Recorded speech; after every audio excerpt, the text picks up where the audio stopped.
like with a number of other contactees, the end result is hybrid children. I woke up in a gray room, and there were two tall grays standing over me. And there were three rectangular portraits.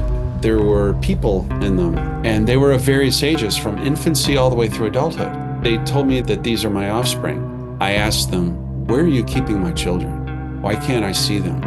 And they said, "They can't live in your world." That can't be aircraft. There actually is a large unidentified object circling the Earth at incredible speed.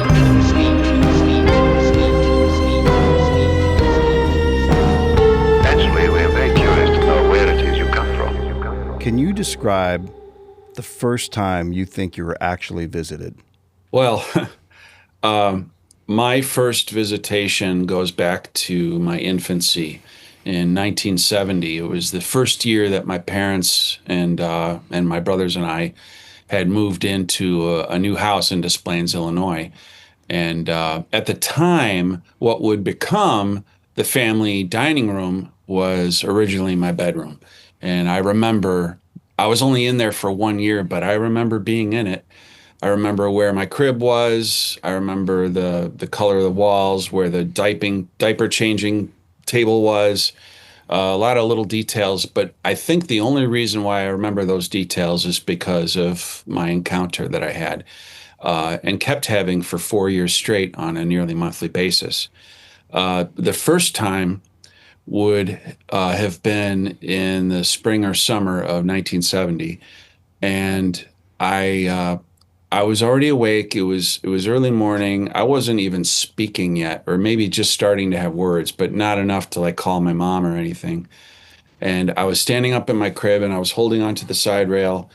And I remember looking at my closet, and a bright white orb, a ball of plasma, came right through my closet door and crossed the room at about the speed of an adult walking, touched my forehead, and then I was out like a light, unconscious. And then I don't remember when I woke up, but because this happened on a nearly monthly basis for 4 years straight, um, it just like it burned into my memory. That was probably my earliest memory. I don't remember anything from 1970. My mother told me in 1969 that she put me in front of the television when I was 6 months old to watch on July 20th to watch the lunar landing. I don't remember anything like that. I don't remember any of that, but I do have that one memory in 1970, and it was the orb coming through my closet door. And it seemed to come through the closet door preferentially. Sometimes it would come through the wall or the ceiling or the window, but usually it was a closet door. And I don't understand that, but it wasn't until I started talking with Linda Moulton Howe in 2022 to tell her about my encounters. I told her about that little detail about how the white orb plasma ball came through my closet door. And she said, "Erik, as soon as you told me that detail, I knew you were telling me the truth, because those are the little details that I hear. I heard that same exact detail about coming through the closet door from a number of abductees. And those are the kinds of details that aren't widely published, in fiction or literature. It's just one of those things you learn about from abductees. And when they share these little details that are concurrent with other abductees, that's when she was on board with talking to me, and we kind of developed a talking relationship, and we've spoken several times on the phone. I've been on her podcast and stuff, but that was 1970 was the first time, my first memory with any kind of contact. Now, I didn't see any grays back then. I only saw the orbs, and I had no idea what they meant. When I was a little older, before the orbs stopped coming, I was able to tell my mom about the orbs.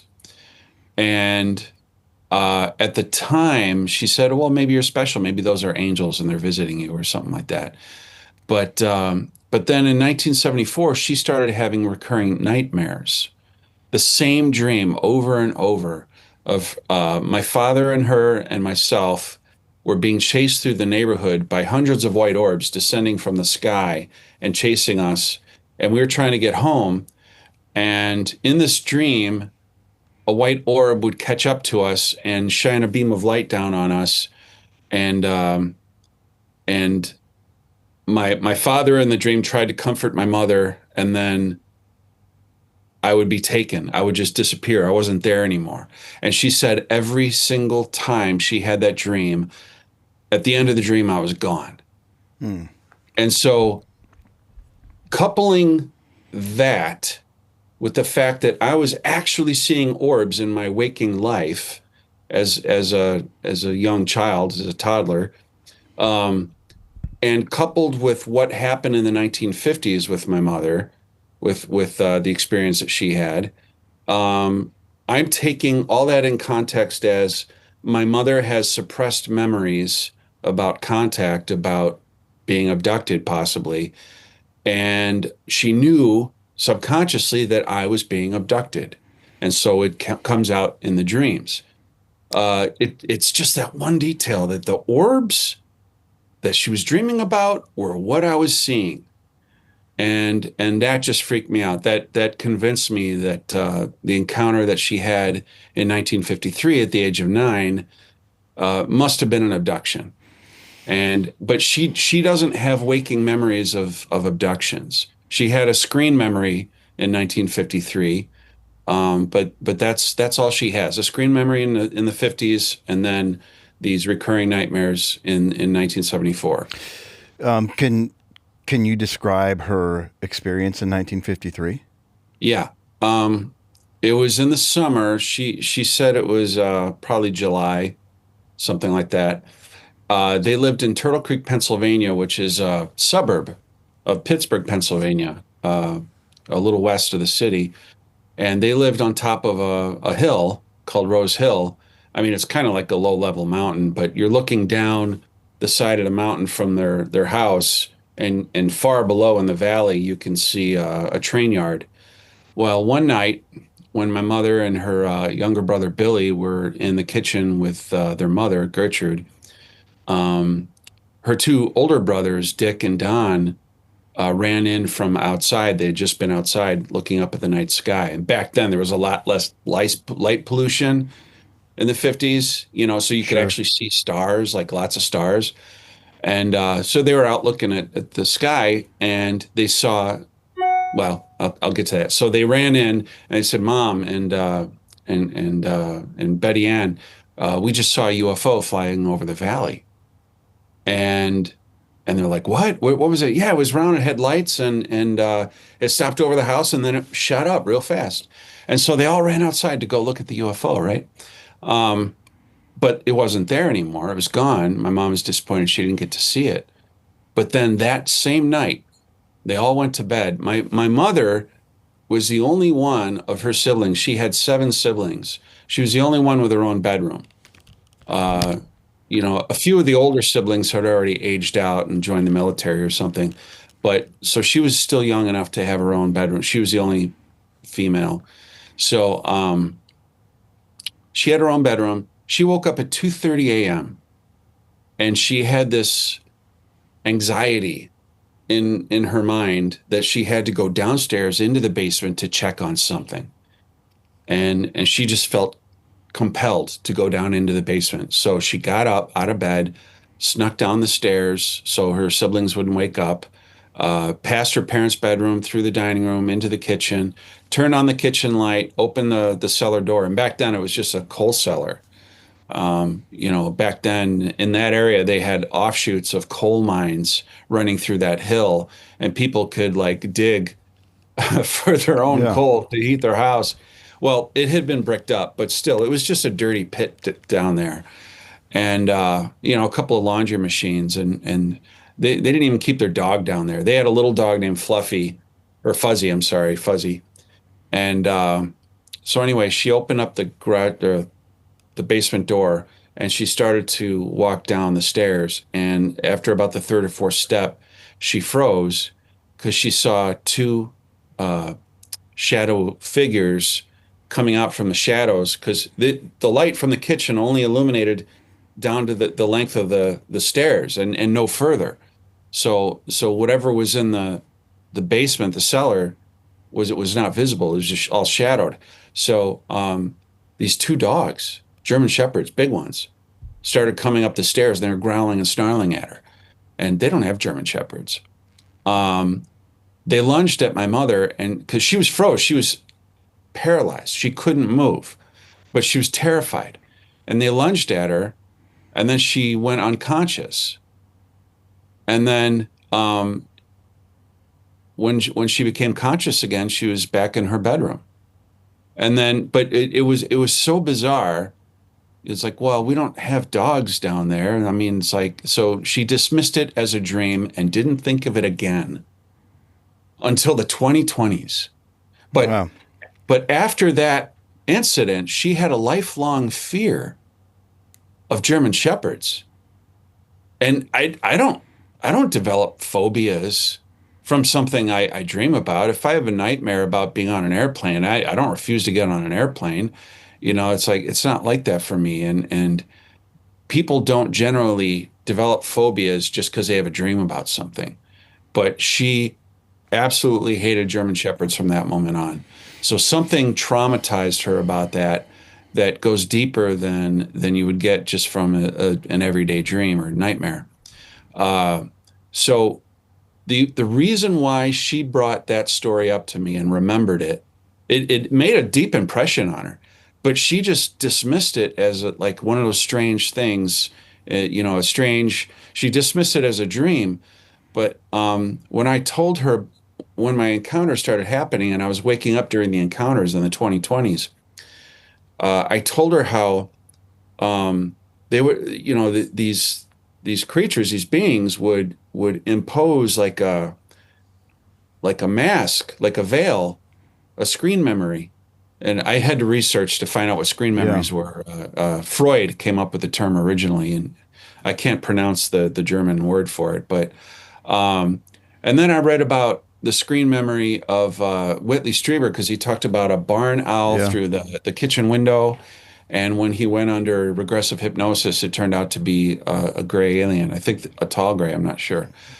So I told my mom about these screen memories because a lot of times when I would have an encounter, some kind of post-hypnotic thing going on where they convinced me I was talking to a certain type of person and I was in a certain type of place.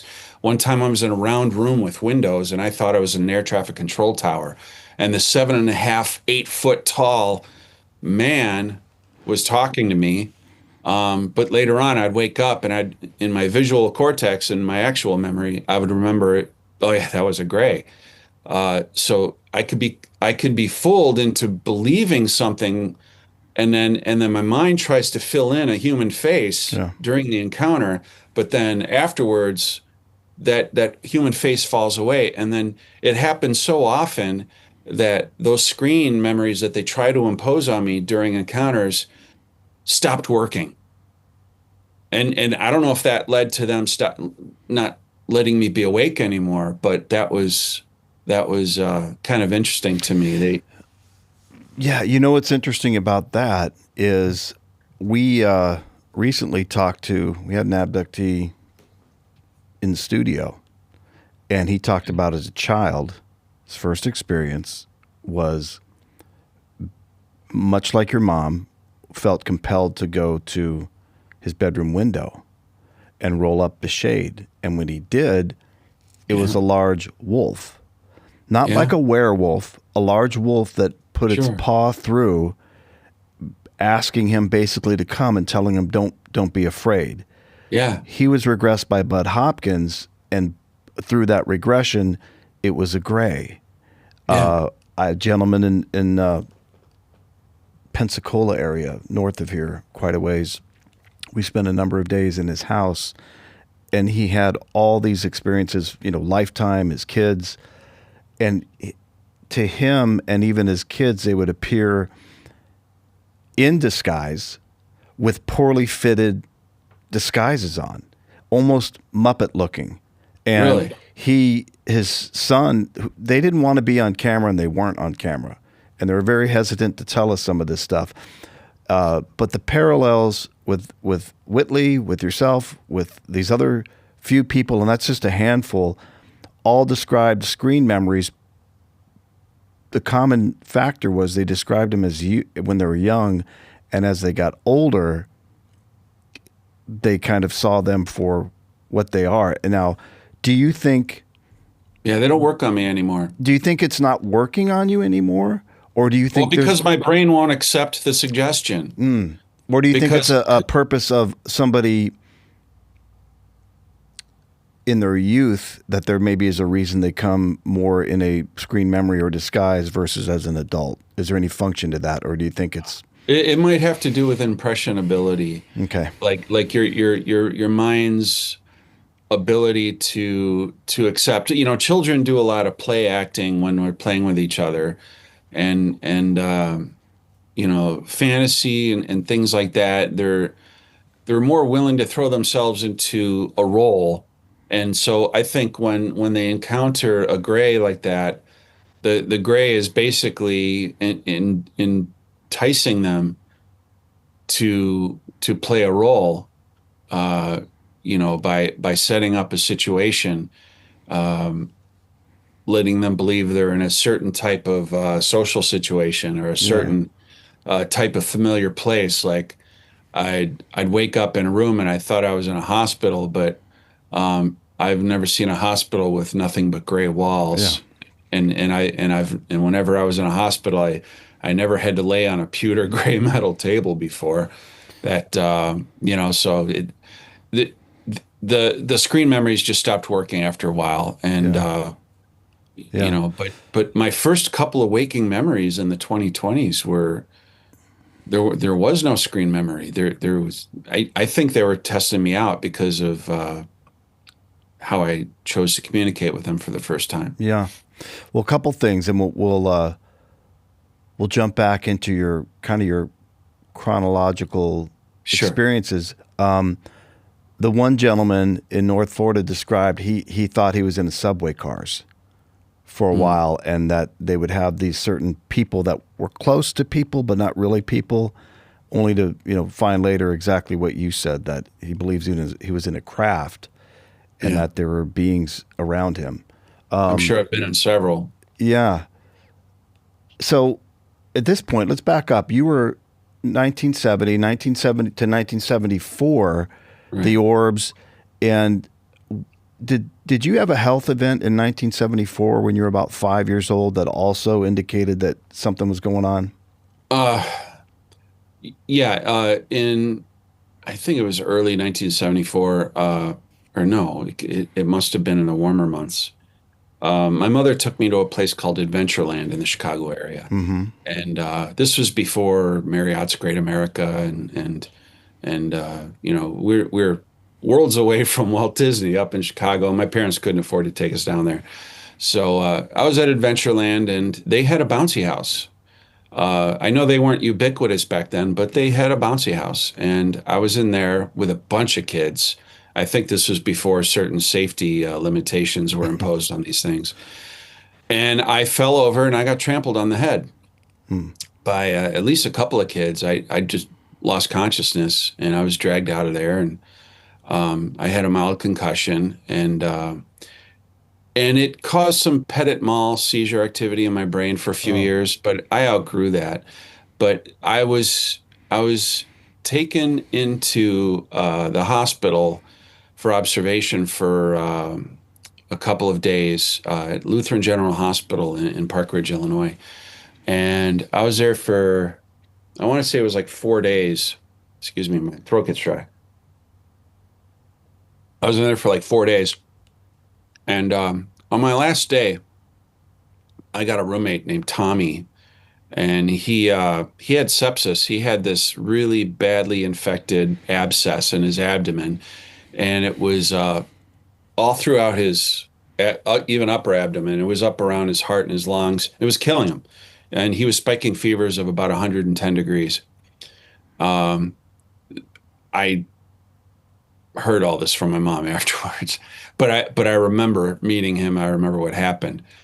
Um, so anyway, I didn't want to talk to him because I remember being shy because I knew he was going to die, or it was just an instinct that he yeah. was like deathly ill, and his mother never left his side. But the night before it was time for me to leave, uh, I was laying in a relaxed state, and I was looking because I was closest to the hallway door, and he was close to the windows overlooking Thacker Street. And I remember the door had a window in it with the reinforced wires in Yeah. there, and a white linen curtain over it. But there was enough light coming in through that window and that curtain. I was just kind of focusing on that until I was too drowsy to stay awake. And before I fell asleep, a white orb came through that window from the hallway, of all places. Uh, I don't know if anyone else saw it, but it entered the room and came to my bed and touched me on the forehead, and I lost consciousness. I have no idea what else it might have done in the room when I was there. But the next morning, I woke up and the nurse was helping me get ready because my mother was about to arrive, get ready to leave. And my mom came, and she had this little toy truck in her hand, and as a toy, as a present for Tommy, because he was very sick. She got it in the gift shop at the hospital, and she handed it to me and said, "Here, give this toy to Tommy and say goodbye to him." And I said, "Mommy, I don't want to say goodbye to him because he's going to die." I was like afraid of death or something. I was afraid of him because he was dying. And my mom said, that's not very nice. You have to go and say it's a nice thing to do. You have to say goodbye to him." So I walked over to the bed. I said, "Fine." I took the toy truck from her, and there are these little wooden stairs next to the bed for kids to climb up into the bed, right? And so I climbed up the little stairs and I knelt on the bed right beside Tommy, and he could barely look at me. He was just like so listless, so out of it. And I just took the toy and I put it next to his head near his pillow. And I said, "Here, this is for you." And then just by instinct, and I don't, nobody taught me about this. I hadn't even started Sunday school yet. Mm. I popped my hands open like this, and I put my hands on his upper body, and I just moved my hands back and forth, and I said, "There, now you're going to be all better." My mom and Tommy's mom were looking at each other like, "What's he doing?" kind of a thing, and it's kind of a strange way to behave, right? And I hopped down off the bed and I left with my mom, and I was kind of skipping through the hallway. "I have magic hands. I have magic hands." I was 5 years old. And I remember saying I have magic hands, but my mom said I said it a bunch of times, but I don't remember saying it a bunch of times, maybe twice. But 2 weeks later, my mom got a phone call because she traded phone numbers with Tommy's mother. And Tommy said that that same day they came in to decide whether they're going to try to go in and do some surgery to get rid of the abscess or whatever they had to do. And his fever was gone. And then they did some more tests. The sepsis was gone. The abscess was gone. He was fine. He went home later that day after some observation. And so Tommy's mother told my mom that she credited what I did uh, for his getting better. But now when I look back on this situation, I'm like, was it really me? Hmm. Or did it have something to do with these orbs? Because when after I wrote my memoir, or while I was writing my memoir, I did a little research on healing related to aliens and UFOs, and that led me to Preston Dennett's work, Yeah. The Healing Power of UFOs. I quoted him in my memoir, and it's not unprecedented that an orb shows up and then somebody's healed. So whether the orb gave me some temporary thing where I could help Tommy, I had the instinct just in me. Where did that come from? I don't understand it, and I'm not going to pretend to understand it. No, and it's not. I know Preston's work. We had him we had him on last week actually. He's such a nice guy. He's the nicest guy in the world. Yeah. And I think you're familiar with Chris Bledsoe's case, I would imagine, to some degree. Not very. Okay. The name keeps coming up. Yeah. I've not read his case. Okay. Chris had Crohn's that was so debilitating that he was hospitalized a number of times. There was a lot of things going on in his life. Oh, they cured my gut too. Yeah, and he was completely cured after an experience, and to this day, it never has returned. The gentleman I mentioned in North Florida had rheumatoid arthritis, and what was crazy, Erik, is his wife showed me the medical report of he was a bridge builder, basically construction for bridges and marine construction. Sure. Had a crew. His arthritis got so bad, the doctor said, "You're damned if you do, damned if you don't, because you can't continue this work with rheumatoid arthritis. No. But you also, if you want to get sedentary, that's not going to be good either." He recalls waking up on a table, and he recalls this, Erik. And again, is this a screen memory or not? I don't know. He said he heard a discussion about them financing his surgery. And that was confusing to him. Like, why would they need to finance my surgery? But he said, that's what I heard. He woke up on a table, said, I got to be dreaming. I'm going to get off. And they said, no, you can't do that. They strapped him down. He was out, woke up. Rheumatoid arthritis is gone, except for he can't turn his head all the way around on his neck. But there's a report, and there's me looking at this guy 10 years later, and he doesn't have rheumatoid arthritis. Yeah. So again, and I want to talk more about the healing part a little bit further into your story as well. I want to circle back to it. Yeah. I do have an incident where in one of my encounters where I interacted with a doctor that didn't look like a typical gray. It looked more like a frog-like creature. But the screen memory was so strong, I can't clearly remember his face. I just remember he had fat cheeks, bulbous eyes, a paunched little belly. I think he was naked, and he had really long fingers with little pads on them. And he was touching me all over, and it was kind of uncomfortable. Yeah. Listen, we had an abductee here in studio last month, and he talked about grays, short grays, tall grays, and he talked about two frog beings in there. Okay. And so those are the doctors. Those are the doctors. Apparently, and he's had procedures as well. So I brought it up with Preston, and they kind of poo-pooed it as far as it's not common, and maybe it's more of we look different, right? There's variations of how humans look clearly, and maybe it's a variation of how a gray is. But I just think that's kind of timing-wise, and your description seems to match really closely to this other gentleman's case. So I find that pretty interesting. This frog-like doctor, the screen memory, I was trying to see him as a human. I was like fighting it, but it was like my mind was trying to translate what a frog would look like in human form. And so the Wallace Shawn, the actor, kept coming into my brain. And so it was like Wallace Shawn was cupping me down there. The inconceivable guy on the Princess Bride? Inconceivable. But obviously it wasn't him. Right. It was this creature, but the post-hypnotic suggestion was like, I'm supposed to see this as a person. Yeah. But I couldn't think of, like, there was nothing in my mind's library about a person that has any kind of frog-like characteristics. I mean, other than Wallace Shawn, I was thinking maybe that the guy in the movie Sideways, that he was also on Planet of the Apes. I can't remember his name. Doesn't matter. Left to the Joe Rogan. Jamie, pull up the... Yeah, right. Yeah. Well, and so that's really interesting, that correlation, because I'd never really heard it before, and here we are talking about it today. Whitley Strieber talked about these blue skin, short little hooded guys, but this one didn't have a hood.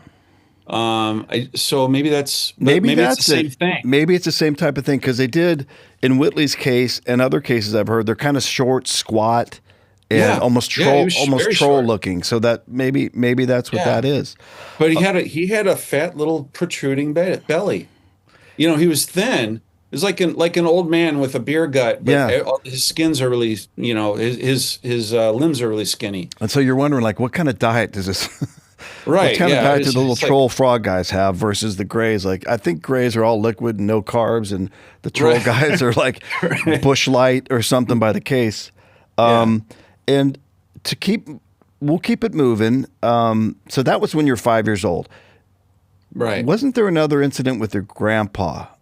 Yeah, that was actually a few months later. Okay. My grandfather and grandmother came to visit Chicago. They'd never seen my mom and dad's house before. Yeah.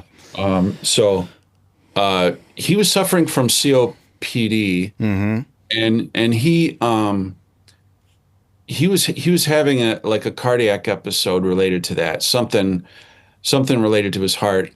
And so he was laid out on the I remember we had a textured blue living room rug, and I remember the paramedics were around him working on him right there. They didn't move him for a bit. Uh, they stabilized him, then they took him for, overnight. But I just remember like these little needles all over the floor when they were done. Every time they Mm. opened up like a package of something, it was held together with these little straight pins. And so there was a bunch of straight pins on the floor when they were done. I don't remember why I remember that. But he said he wanted to live one more year Mm-hmm. to see his son in California. He'd never been to California. They had 8 kids. They were poor. They were in coal country in Western Pennsylvania, and Sure. they didn't get around much. All my uncles escaped to the military just to see the world. Get it. They all served, every one of them. So anyway, my my grandfather was so sick, so I put my hands on him, and like I did with Tommy, I put my hands up and down his torso, and I said, Now you're going to be all better." Well, he didn't die, and he lived one more year, almost to the week. Oh, wow. One more year. He got to go to California. He got to see his son. I think it was his son Jim.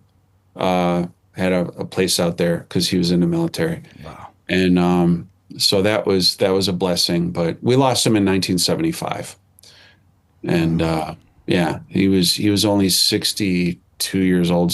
I mean, he was not old. Oh, really? He was only in Yeah. his, okay. Yeah. No, he was Smoker and, no, he worked for the railroad. I don't know. But yeah, he was a yeah, smoker. sure. Yeah. Everybody smoked back Yeah. then.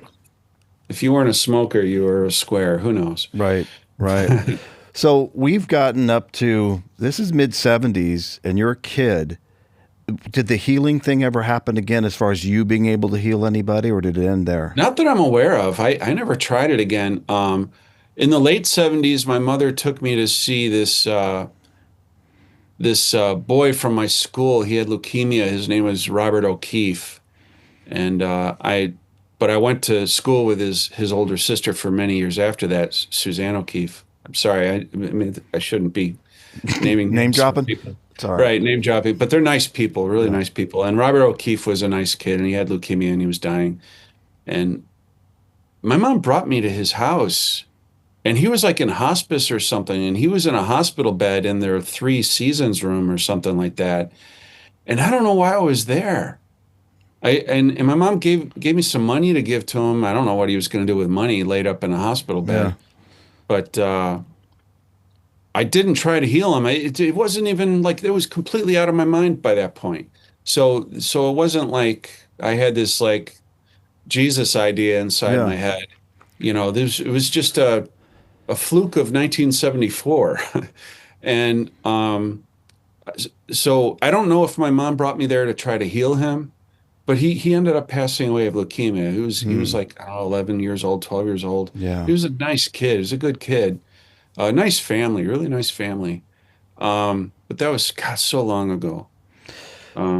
Man. So in your book, I know it seems like, okay, we're talking young Erik had these experiences. His mom, you found out later, also had some of these screen memories and sounds Yeah. like And those an night- experience like maybe you had lights in your room, this ability, a couple instances where you healed and you see orbs, but there seems like there was a schedule that they would visit you. There was a schedule. Yeah, describe that. Okay. As you know, they came from my mother in the early 50s. And then she had those nightmares that were congruent with my waking experiences in the early 70s. So there's a 20-year gap there. Hmm. And I noticed with myself, there was a 4-year period of time where they were coming roughly every month, 1970 to 1974. Then it was gone. The last time I saw the orb was, I think, in the hospital in 1974. I don't remember more after that. Um, but then again, in 1994, 20 years later, like exactly, I saw grays in my bedroom. And I'll explain that. Sure. It was in Wheeling, Illinois. I was 25 years old, and it was my first apartment. I had a two-bedroom apartment that I rented with my childhood best friend Joe, Hmm. and we lived there for a year. It was sometime I, it was not winter. It was spring or summer. Um, oh no, I'm sorry. It was summer. It was where's my brain? It was August 20th. 1994, which was a Saturday. I had to look that up. But I remember that it was the third Saturday and it was sunny that day. And the sun was shining in the window. And I just started to come out of a black sleep, just started to wake up. But I got stuck in my sleep. I was not dreaming. I was aware I was asleep, but I wanted to wake up because I had things I wanted to do that day. And so I tried to open my eyes. I couldn't. I tried to move and I couldn't. Now this sounds like sleep paralysis. I know what people are thinking when they hear that, and that's fine. That would my mind would go there first. But then I started to hear the the floor fan because I always Yeah. use a fan or some kind of a noise generator to help me sleep and drown out extraneous noises. The floor fan, my ears started to work. And then I could hear something rubbing on the sides, both sides of my bed. There was someone in the room with me. I could hear something, but I didn't know what.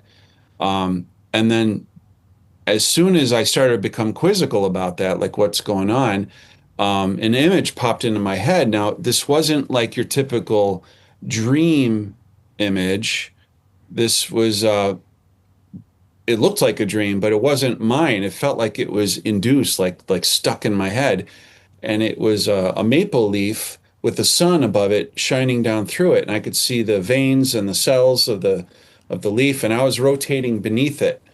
And there was like this really sickly music box type music playing, and it disturbed me because it felt like it was there to dazzle me and distract me, like you might distract a baby by jangling keys in Yeah. front of her, something like that. And I didn't like that. It felt like it came from the outside, and I started to panic. I felt vulnerable. I felt like there was someone in the room. Again, this sounds exactly like sleep paralysis. You know, you get a moment of panic, a feeling of vulnerability, and then you force yourself awake. Well, anyway, I was shaking. I couldn't open my eyes. I was moving my body, and eventually I broke free of it. I opened my eyes. I shot straight up into bed, and as fast as I could turn my head to the left, there were four small grays, 3.5 feet tall, big white ashen heads, uh, dark coveralls from their neck all the way down to their feet, whooshing out of my room. Whoosh, whoosh, whoosh, whoosh, as fast as I could turn my head, but not too fast where I couldn't see a few small details. I could see the black eyes. I could see the white heads. I could see the coveralls. And they moved faster than anything that short could possibly run. Sure. So they weren't running on their legs. They were being propelled. They have some kind of technology. They could just propel. And they went right through my bedroom door. And why they went through the door and not the wall, I have no idea. But the door was shut and they went right through it.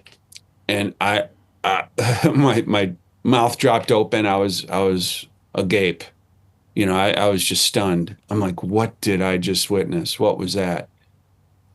Um, I called my dad and I told my dad and I told him all about it. And he was like, whoa, but what do you say to that? You know, what do you say to like, yeah, Dad, I saw some gray, it looks like aliens are in my room. How, So I started to, how did to your dad? research. How did your dad receive that? Like, was he thinking you're having an episode, or did he believe you? No, no, he knows me to be a pretty grounded guy. I mean, I've always been interested in science Yeah, and physics and things like that as a kid, and I had a big imagination throughout my whole life, but but I would never, like make up a story to tell him sure. and represent it as fact if it wasn't. No, if it was like a fanciful idea, it was like coming up for a story I was going to write or something like that, and I would tell him about my idea for a story. I Yeah, so but that was about it. And so I was intrigued. I'm like, those look like gray little aliens.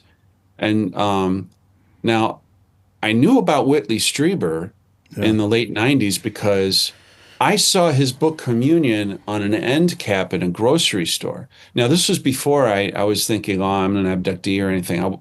I didn't, it wasn't anywhere in my brain. But when I saw the gray on the front cover of Communion, I had an emotional reaction to it that I couldn't explain. So I had to buy it. I bought the book, I read it, but it didn't register. hmm. Nothing in his experiences made me think, "Oh, that's me." No, it just there was just something under the surface, that visual memory that cover represented was still buried too deep, Yeah, and I didn't.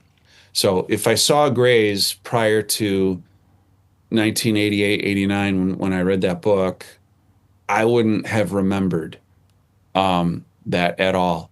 So in 1994, when I saw these four short little grays, um, I I didn't even think, oh, I'm an abductee because I saw grays in my room. I wasn't thinking that. I'm just thinking I saw aliens.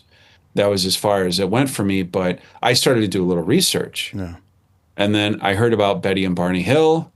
The Interrupted Journey, yeah. that book, and I read that, and I started renting videos about the subject at the video store. There weren't many available, but there were some.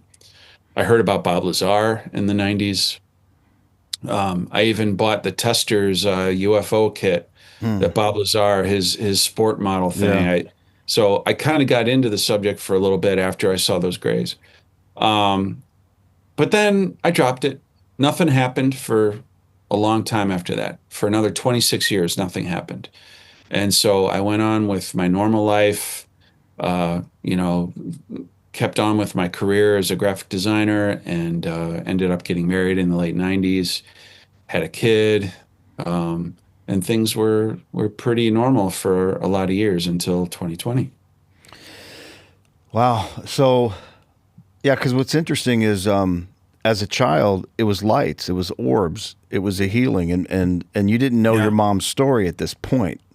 Right. She didn't never told me Yeah. about the incident on Clugston Avenue Yeah. until 2020. Yeah, and the other thing is, you mentioned you having a visceral reaction when seeing the cover of Communion by Whitley Strieber. Yeah. You and thousands, if not hundreds of thousands of others,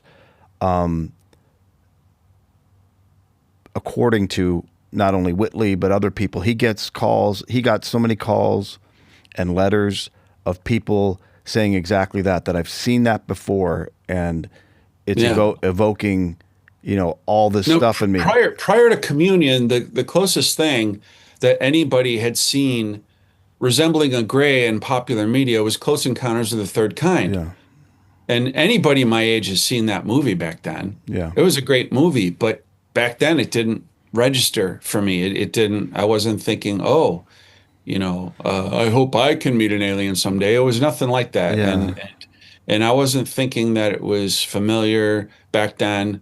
But then when I saw the Communion cover, it was like, yeah. it just there was a little bit of anxiety, and I'm like, I had to buy it. It was $5.02 for the paperback, so I bought it. That, and also the Close Encounters, while a great movie, the representation of the gray in there, it kind Not of looked accurate. like it looked like like a claymation figure from a Tool video or something. And Well, yeah, but that was supposed to be seen like in silhouette mostly. yeah, Because if you look at those masks that Spielberg used on those children up close, those masks were not they weren't like carefully made up right, by makeup artists and stuff. They were very rough, yeah, clumsy, painted eyes. It just they weren't impressive, but they were only meant to be seen at a distance. right, And right, I think that they did a really nice job, putting the children, the small children, in these skin tight, yeah. nude bodysuits and the heads, and I think it was great for the time. For the and it got the effect across, the desired effect across. Yeah, So yeah, so from 90, now we're in 94, and you have that 20-year gap, right? 26 actually. 26-year gap. So when's Yeah. the next incidents It begin? was early 2020 was when things started happening in my bedroom between when I'd Yeah, go to bed at night and when I wake up in the morning. Something would be disturbed or different in my room, and I would notice it. One of the biggest things that happened was my bedding normally has stripes going across my legs. I have a duvet. I pronounced it duvet on Chris Ramsay's show, and like a bunch of did you people get killed jumped by all it? over me. Yeah, for calling it a duvet. I'm sorry. I'm so I have a duvet. I suppose I should have pronounced it correctly since I was in Quebec, Yeah, interviewing with Chris. But so anyway, uh, it was it was as though my bedding was completely removed and put on me back over top my body the wrong way, 90 degrees in okay, the wrong direction. So instead of horizontal stripes crossing over my legs, they're vertical stripes. And I've never had a sleepless night so bad that I completely rotated my bedding that far, 90 degrees. yeah, That never happened. Uh, but what made that even more strange was that normally I'll have a back scratcher and a sleep mask on top of my bedding next to me in the bed. I sleep alone. And, in the middle of the night, I need to scratch my back. I grab the back scratcher, right? Well, normally, if I had a rough night, tossing and turning, those things get knocked over onto the other side of the bed on the floor. sure. So when I woke up and the bedding was in the wrong direction, I'm like, oh, where's the back scratcher and stuff? It was underneath my top sheet, neatly placed parallel side by side, like it was neatly laid down, not something that I just grabbed and threw somewhere. No, it was like neatly laid out. And I thought, that is weird. On another occasion, normally I would go to bed with earplugs in because I was an Airbnb host. Sometimes in the middle of the night, people in the Sure. hallway would close the bathroom door a little loud and wake me up. So I'm running the noise machine. I put in the earplugs. Sometimes it'd fall out and they'd be on the bed next to me. Sometimes I would take them out and toss them onto the nightstand, and that was pretty common behavior. Well, one morning I woke up without them, without remembering that I'd removed them myself, which I didn't. And I'm looking on the bed to see if they fell out. They weren't there. And then I looked at my nightstand, and they're sitting right there, daintily stacked on their ends, right next to each Mm. other, very politely placed. On standing, like Yes, on the standing standing up on their position. ends. Yeah. Here, I'll show you. You know, neatly placed, just like that on my nightstand. I would Okay. never do that in the middle of the night. Never, never, never. I would always toss those things. So I thought it was weird. And then there were a couple of other smaller incidents that happened between January of 2020 and March of 2020. I began to get suspicious. There was somebody in my room. Now, to some people, that might sound paranoid. Like, oh, you're imagining things. It's paranoia. I'm like, whatever. I know my anatomy. I know what I do or I don't do. I'm not a sleepwalker. I ran out of explanations, conventional explanations for why these small things were happening because I notice everything. I'm meticulous with my environment. Even when I'm messy, at least I know where all my mess is. Mm. And so, um, So I decided to do an experiment. I thought, well, what if it's those things that I saw 26 years earlier in 1994? What if it was those little guys? It's not the craziest idea ever. So, well, to some people, it might be the craziest idea ever. So I made a sign. I went on the internet and on Google Images and I looked for gray alien and I found an illustration of a gray alien that looked like that famous Skinny Bob image, Yeah. from 2011, that Ivan footage. Sure.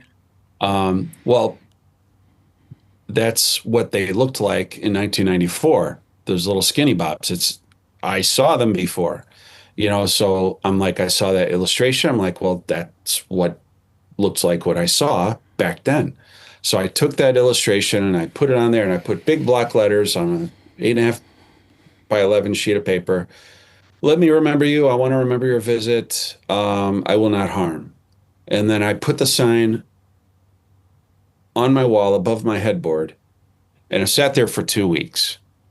I forgot it was there. I was a little nervous at first putting it up. I thought, well, what Right. if the babysitter like chases Miranda into my bedroom and sees a sign on the wall? She's going to think that her client is a weirdo.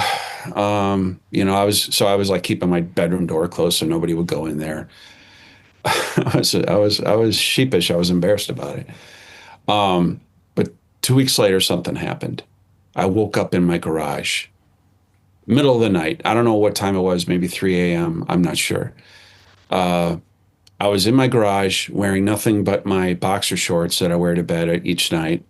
Lately, I'm more a pajamas guy, but back then I was just boxer shorts. And I was levitating. I was off my feet, just 6 or 8 inches above the concrete of my garage floor. And I was angled at a 25 or 30 degree angle. And I was looking down at a small gray, just like the ones I saw in 1994. But this time there wasn't four of them, it was just one. And it was dark, but he was illuminated on one side. There was light coming through the side window of the garage, illuminating him on his left side. And now I was paralyzed, but I could move my head a little bit. So I could see that I was next to I had a 2002 Chevy Trailblazer that I drove at the time. And then I was also next to the side door of the garage. And I looked down at him and I couldn't move. I couldn't think straight. I was numb. It was like being drunk without the buzzy feeling. It was like, I don't know if you've ever been in a car accident where you kind of dissociate yourself. Like you see everything in slow motion while the accident's going on Yeah. around you. My brain was like trying to process what I was looking at, and like in a quiet kind of way, it was like freaking out. But I had no fear response, which is a very strange sensation. Not having a fear response, but your brain doesn't want to believe what it's seeing. So it's like dissociated, like it was like slow motion. And the thing talked to me in my head, voices in my mind. And it said, we can't allow you to remember our visit, or else my superiors will know about it. He was responding to the sign I put on my wall. That freaked me out. But it worked. They can read English, apparently. They speak English just fine, or maybe my brain has a way of interpreting raw thoughts from them. I don't know how that works. But it, and the weird thing about the telepathy was it feels to your mind the same as though somebody were speaking audio wise, like vocally to you, but you don't hear it in your ears. But it registers the same in your brain without the reverberation hitting your ears. It's a very strange, Sure. it's not like when you think of words in your mind, you're constructing sentences with words that you're familiar with, but it doesn't sound like a voice, does it? Right. It's just quiet words. But this is loud words, just like you're hearing them when someone speaks them near you, but your ears weren't the receiver. Right. Like That's auditory, but on this side of the eardrum. right, right. Your brain perceived it in the same way your ears would, but you didn't feel the sound reaching your ears. Mm. That's what the telepathy felt like. And it was very unusual, it was very strange. Um, you know, I was that's the best way I can describe it. But that was my first incident. The little gray telling me that they couldn't let me remember their visit or else their superiors would know about it. I instantly went unconscious after he said that to me. I didn't have time to try to formulate a response or a question or try to work out like my situation or anything. I was black sleep all over again. And I eventually woke up and I was back in my bed in the house. Hmm. And I sat up in bed and I'm like, holy shit, what just happened to me? That was the strangest thing that happened to me up until that point in my life. Sure. I mean, of course, naturally, that would be the strangest thing. But then exactly 1 week later, I had another incident. But this time I woke up and I was in my bed and there was a different kind of a gray on top of me. And if you want to see what these incidents look like, I've illustrated most of them, and they're on my book's website, Yeah. angstintheshadows.com. And maybe in post-production, you can throw up some of these Oh illustrations. yeah, he's got a couple books, and A Blood Covenant is his other book. And what we'll Yeah. do is we'll put links to your books in the description so people can go and your site as well, so they can. Yeah, the site peruse has that. high resolution illustrations. And then since I illustrated these things in using 3D modeling and CGI, since then I've had AI do some enhancements to the Sure. artwork because AI is sometimes it does such a great job Oh yeah. in enhancing the artwork, but I tried to give it some of my illustrations. Uh, but I was nude in my 3D avatar, and the illustration was nude, and like, nope, can't touch this. Yeah. I'm like, all right, fine, put them in pajamas or something. I don't care. Just redo it and make it nice, Yeah. and so yeah. But so the second incident happened exactly 1 week later, and I woke up and there was a tall gray on top of me. One of the supervisors like showed up. One of his superiors Is showed that up. the implication you got, that it was like someone in charge? Yeah, it was the tall ones are in charge of the short ones. They're different species. I think the short ones are like engineered worker bees. Yeah, I've heard that a lot. Yeah. Now they don't have a hive mind like people say. No, they have little individual personalities. They do. The short little ones are kind of friendly and they're meek. They don't want to hurt anyone. They do what they're told, but they're just there to go get you and take you wherever you're supposed to go. So when the tall grays want to work on you, they take you out of the house. The little ones come, they do the home invasions, and they're the ones that take you out of the house. Or if they're just doing like a semen and ova collection, they can do that right in your bedroom, and then they leave, and then you were never aware that they were there. Except sometimes I would wake up in the middle of these encounters, and I think that they were letting me wake up or they were experimenting with me. They probably were curious, how the hell did this guy figure out, he was asleep every time. How did he figure out we were there? And how did he have a drawing of us that was kind of accurate? So they're probably like, what's going on? How does he know? His eyes were shut the whole time. Like they were probably just like, trying to figure out what happened. That's why that tall gray showed up. Normally they don't, the tall grays, they don't come out of their facilities. I think they're underground. Huh. So this tall gray was on top of me and he was trying to get me to stare him in the eyes. Now there was a light between our chests. Now he was not clothed. The tall grays don't wear clothing. Just the short little skinny bobs wear clothing, the dark coveralls. Yeah. The tall grays, so this one was only about 5.5 feet tall. He must have been a younger one.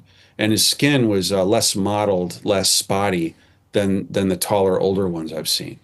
That's why I think the taller, older ones, like their skin gets thin over time and they're more, the skin's more mottled. But we'll get to that. So this thing was on top of me and was trying to get me to look him in the eyes, and I was intimidated. So I stared at his shoulder instead. I didn't want to look him in the eye.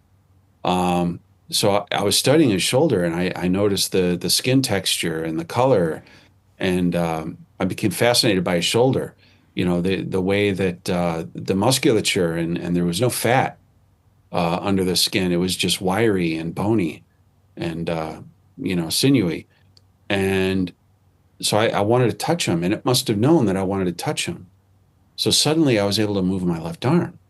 So I positioned my hand between the tight space between our chests, and I put my fingertips on his, I don't know, shoulder blade or the back of his shoulder, and I was kind of massaging it, feeling like digging and trying to feel the muscle and the skin tone, and then my thumb was on what his collar. He had a collarbone, a clavicle, just like we do. And so I was feeling that, and then I calmed down enough after that I was willing to look him in the eyes, and then he looked into my eyes, and my mind just kind of went blank, and then he touched my forehead, and I was instantly unconscious. And almost as instantaneously, I was suddenly dreaming that we were all in a Bavarian village. It was as though he placed us in this virtual environment in our minds, and that's where we were having telepathy. And so I was standing on this cobblestone street. Surrounding us were these German style buildings with half timbered architecture, like something you'd see in historic downtown Nuremberg or someplace like that. Lots of old towns have that, going back to like the 1500s, these beautiful old buildings.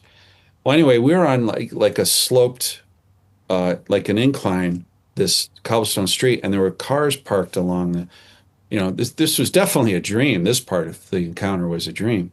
And there was a moonlit night. It was a full moon, and I was standing there, and this tall gray was, like I said, he was only 5.5 feet tall. He was standing in front of me, and then when he was on top of me, I noticed there were three little short grays in the room next to the bed when he was on top of me, and they were just standing there watching while he was communicating with me by touching foreheads.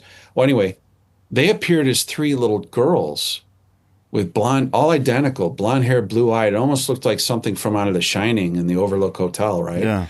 Yeah. And so there these three little girls in blue dresses, blonde hair and blue eyes, standing next to me while I was talking to him. So I was talking to him, and they were on my right, and in this dream environment. And so I had the opportunity to ask him some questions. We were communicating while I was unconscious. And I asked him, excuse me, what is your name? And he said, Sizzlick. And so I bent down to talk to the little girls because I didn't know that they couldn't hear his words, the telepathy. I thought in the moment, I thought I could only hear his telepathy. And so I bent down to talk to the little girls, and I said, he says his name is Sizzlick or Silizik. And I was like translating. And then I asked them, are you from Zeta Reticuli? Now, the reason why I had this very specific question in my mind is because I read about Betty and Barney Hill Right. in the 90s. And there was an amateur astronomer named Marjorie Fish that heard about Betty's case, and she was able to work out Betty's star map that she drew and figured out that it came from that solar system. And then later on, Bob Lazar said he read in briefings when he worked at Area S4 that these grays were from Zeta Reticuli and the fourth planet. So I asked him, are you also from the fourth planet? And he said yes to that also. And I said, and do you call your planet Serpo? And again, that comes from the Reagan briefings, Project Serpo. I don't know if those Reagan papers it could have been fake, but it was something I'd read again in the 90s. So I had in my mind, oh, they call their planet Serpo. So when I talked to him, I said, do you call your planet Serpo? And he says, no, we don't call it that. And then I was waiting. I'm like, What do you wait call and it? see. Yeah. Yeah, what do you call it, right? He didn't tell me. And then I couldn't think of any other good questions. I suppose at the time, I wasn't even aware that they were like taking semen at the time because this was only my second wake encounter. So I didn't have any like good questions, like, why are you bothering me? And I didn't know that they had abducted my mother yet because she hadn't told me about her 1950s Yeah. encounters. She didn't tell me about her 1974 dreams. And I hadn't yet connected the orbs from the early 70s with the abduction phenomenon. I later found that out by studying other abductee cases where they actually discussed the orbs. So it wasn't until after these things started happening to me that I started researching the abduction phenomenon. And then I found out about the orbs. And that's how I'm like, okay, those orbs had to be the early part of my story. Related. Yeah. Yeah, that had to be related. So, so I didn't come up with any good questions. But the last time I I translated what he was telepathy with me, telling me, I bent down and told the little girls, and the one in the middle looked up at me when I was done. And she said, "You know, you're nice. We were told you would be mean." Hmm. And then before I lost consciousness, before the dream ended, uh, I was confused what she meant by that. Why would you think I was mean? Do I have a reputation or something? But before I could formulate a question to reply to that, black sleep. Hmm. I went from the dream state to black sleep. And I don't know how long it was after that before I woke up again. And then they were gone. But I heard my daughter, Miranda, squealing with delight in her bedroom, giggling and laughing. And I'm like, oh my God, are they bothering her? And I got up and I ran into her bedroom to check on her. She has autism. Yeah.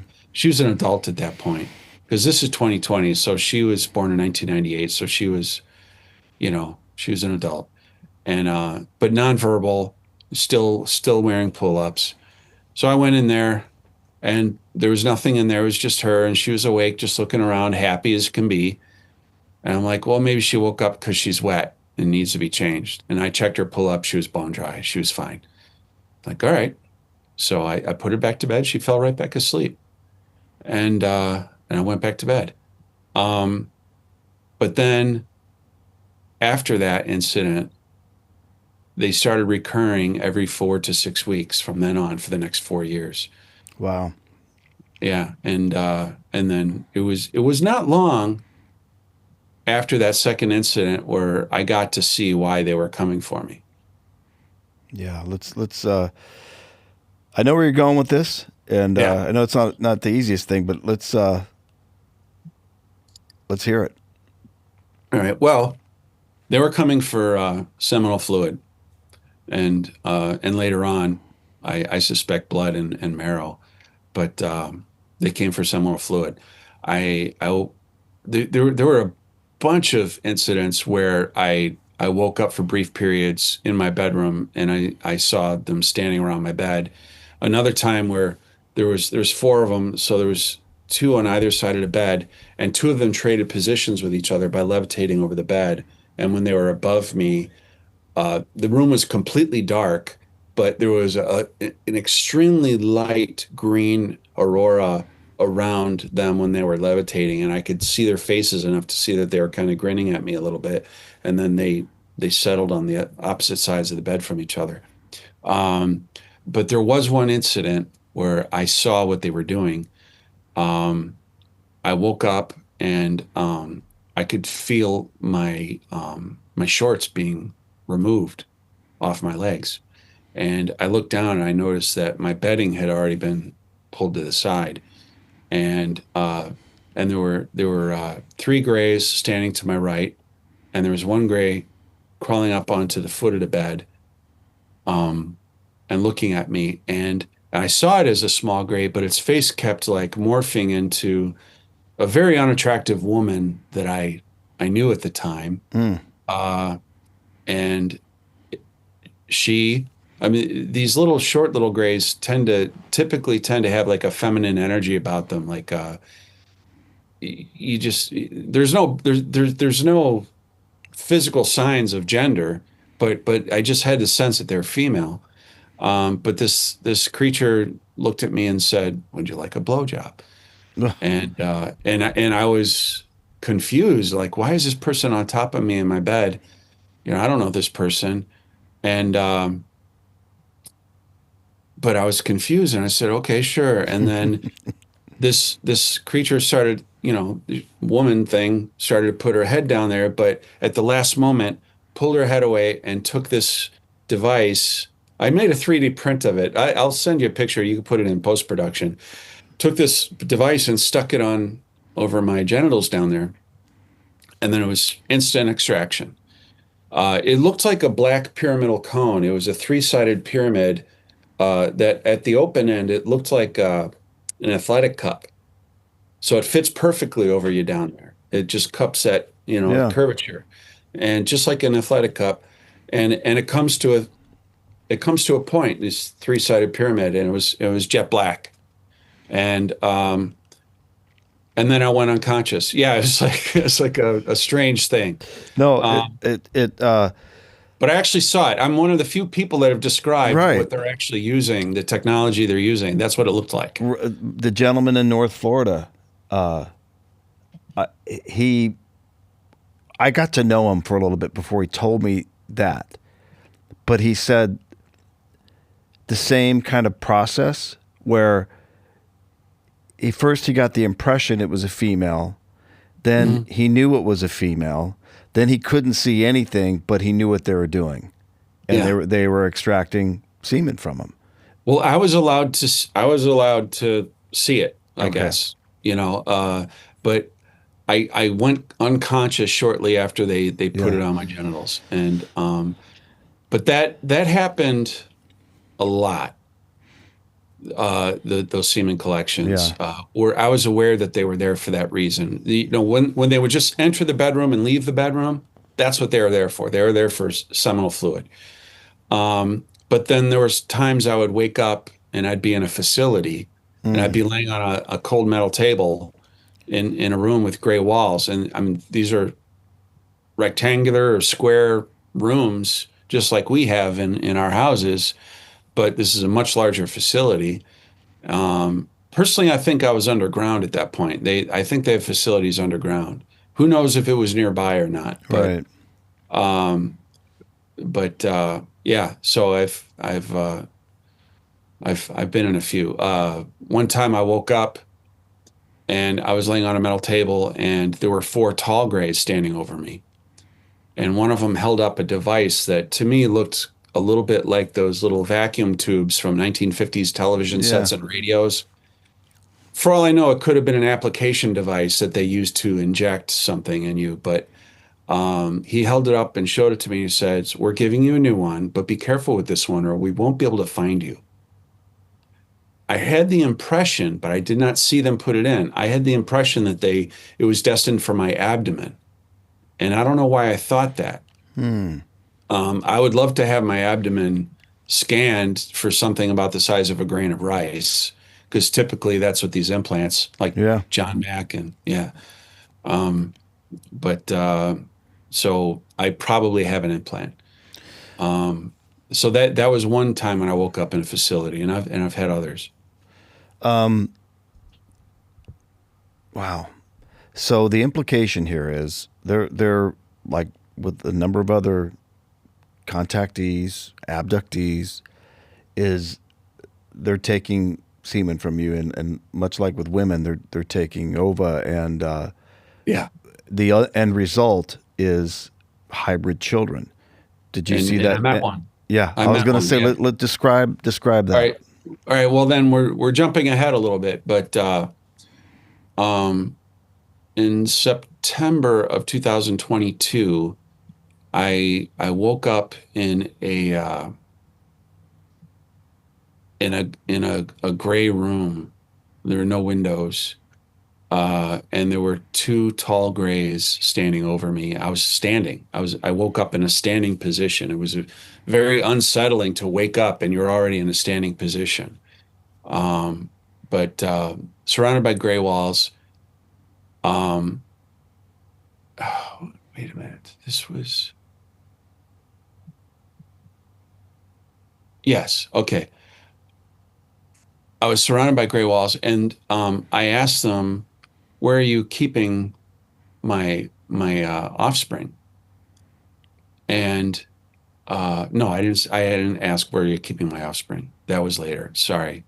I haven't had enough caffeine. That was a separate incident. But in September of 22, I was led to a gray wall, and it was just a featureless pewter gray wall. I think these things are colorblind. I think because everything around me is monochromatic. The only colors I've ever seen in their facilities are gray, black, or white, but usually gray. So this wall became a view screen, you know, but there was no like borders like we have a TV mounted in a wall or something. There was nothing to suggest it was a view screen, but it became a view screen, and there were three rectangular rows of portraits, um, and there were people in them, like the the head and the shoulders in these portraits, and they were of various ages from infancy all the way through adulthood. And there must have been 18 or 27 of these portraits. I didn't count them, but there were three rows of portraits. And I asked, and they told me that that these are my offspring, the people that they're making from my tissues. And I asked them, well, do they have names? And they said, would you like to give them names? And I said, yeah, okay. But I was very confused and you know entranced, like in a very vulnerable kind of a almost like being drunk state. So I was a little flippant about it. So I was just choosing names at random that were like easily accessible in my brain. So I was giving them science fiction names. I was getting, Kirk, Spock, McCoy, and I don't remember actually naming all of them. I didn't get through all of them before I was unconscious again.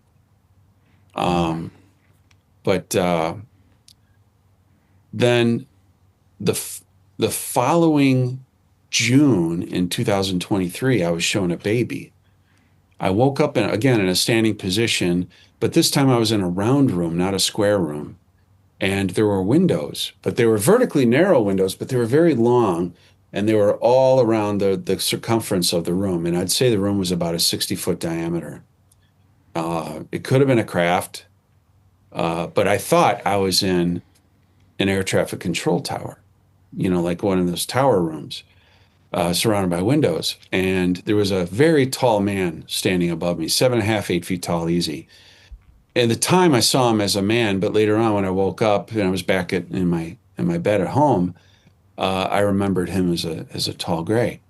But it was an empty room. There was a metal table similar to the one I would always wake up on, laying down in the middle of the room, and there was this baby crawling on there, and it was a boy. I could see it was a boy, but I couldn't see his face because he was kind of turned away from me. Um, and the man spoke to me again, words in my mind, and he said, "He's yours, but he has a genetic problem, and you're here to provide the tissues we need to correct it." And that's what he said. And I was curious about this child. I was like, but before I could form the thought, I want to go over there and and see this kid more closely, or touch him or hold him or anything like that. I was instantly unconscious again. Again, black sleep. And I woke up at home. I'm like, this is the second time they've shown me children. Before they were portraits, and now this time it was a live baby. I'm like, why did they do that? I mean, if they needed my tissues, they could have just taken them and not shown me that. So what was the purpose for that? And I don't understand it. But then one of the next incidents I had, like a month later, I asked them point blank, "Where are you keeping my children? Why can't I see them?" I was angry with them. I was rude with them. And they said something it was kind of a derogatory term. They said, "Well, they're only half hairy ape, and but so they can't live in your world." And I said, "Well, where are you keeping them? Where do they live?" And they led me to another gray wall that became a view screen again. This time it was a map, and it was a map of the. Sorry, I'm getting messages that I shouldn't. It was a map of the United States, of the 48 contiguous United States, with the state division lines all drawn in, which I wouldn't have expected that. Right. Like an alien civilization, why are they showing like? But anyway, they zoomed in on Illinois, and so I could see Wisconsin, Illinois, Iowa, Indiana, Missouri, Tennessee down there. I could see all these states around it and Lake Michigan. But it was a monochromatic line art kind of a map, but with depth to it. And beneath the surface of Illinois, eastern Illinois, running parallel along the Indiana border were these massive subterranean caverns. They were shaped kind of like bananas, like rouleau triangles, like three sides, and they were tapered at the ends, and they're fatter in the middle. There was two of them at the same depth, about a third of a mile down, if I'm guessing the scale of the map correctly, and then a third one between them, deeper down. So it looked like almost like a bunch of bananas, like three bananas, and they curved downward at the southern end of the caverns, and they were as far north as the lower tip of Lake Michigan, and as far south as I would estimate about Peoria. So these are huge caverns. I mean, they could fit tens of thousands of people down there. And if I'm gauging the depth correctly, at a third of a mile to a half a mile down, they it should be habitable. There's a geothermal gradient. The deeper you go, the warmer it gets. It should be a comfortable human habitable temperature at that depth. I asked ChatGPT because I recreated the drawing of it, and I asked ChatGPT to evaluate the design of the caverns, and it said this is actually a pretty good design. And I asked, well, what about the bedrock of these caverns? And it said, well, that's mostly dolostone, which is a limestone that's high in magnesium, so it'd be very strong. It could structurally support large caverns at those depths without collapsing. I'm like, well, that's interesting. So I was nervous about talking about the map. I was nervous about talking about it because, well, that's kind of a testable thing. Like Yeah. if you had a couple $1 million, you could actually map out whether there's caverns under there.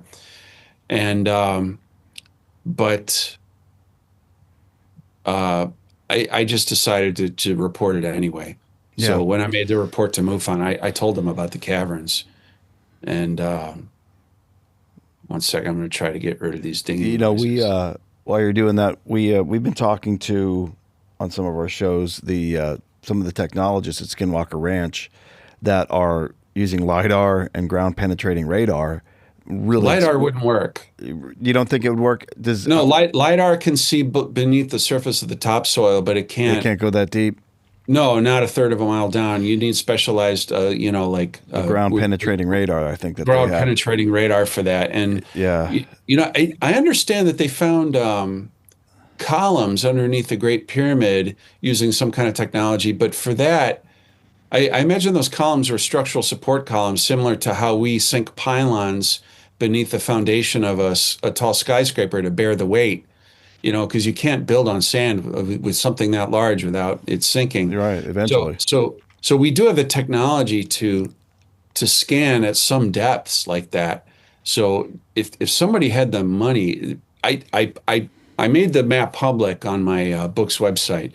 So if somebody wants to look at the map and do some sleuthing to see, do those caverns actually exist? I would love to know. If they don't exist, I would love to know that too. But the only danger in that is if they're proven not to exist, then people could see that and say, oh, we're going to throw out his whole story. Sure. Because this one part of the story didn't pan out. I'm like, well, okay, but I'd rather know the truth. Yeah. So Fair enough. what if it is down there? What if it is? That's what's freaking me out. Like, there's this whole population of hybridized people that are probably mostly human, living underground. What are they going to do with them? Why are they? What's the plan? And I have theories about it, but it's an existential question. Yeah. No. Fair enough. And Yeah, Jan Frankie from the Skinwalker. He's not from the Skinwalker cast. Jan Frankie provides his technology, and he doesn't charge a penny for it. He's also doing. We're going to talk to him in July, but he's going to be in Cairo because he's doing that work on the pyramids. All right, So cool. I'd like to mention this to him. Maybe there's an outside chance we get Jan up there somewhere between could- Indiana, Illinois border and see if there's caverns under there. That'd If be we wild. could at least detect them, I mean, I don't know how you detect caverns directly without drilling down to see if there's like a void down there. Right. But mapping them is another thing. Yeah. That would be very expensive. So, and what I think I had you jump ahead a little bit just because we were Yeah, I talking jumped ahead a lot. about the extraction and the fact that you were shown children that you Yeah. were Well, responsible. one child, one live child. One that I- live, and then a host of like a gallery of others. But I suspect he was taken from an ex-girlfriend's womb. Yeah, yeah. We didn't Timing wise, mention that. timing Yeah, well, wise. Yeah. In 2022, I was dating someone, and I loved her very much, but we accidentally conceived a child, Yeah. and she miscarried, and it was she thinks it was like 5 or 6 weeks along. I remembered it in the book as 9 or 10 weeks along, but I'm going to default to her explanation. But she didn't when she passed the tissues. She was a physician. She didn't see the fluid-filled sac or the fetus in the tissues that were passed.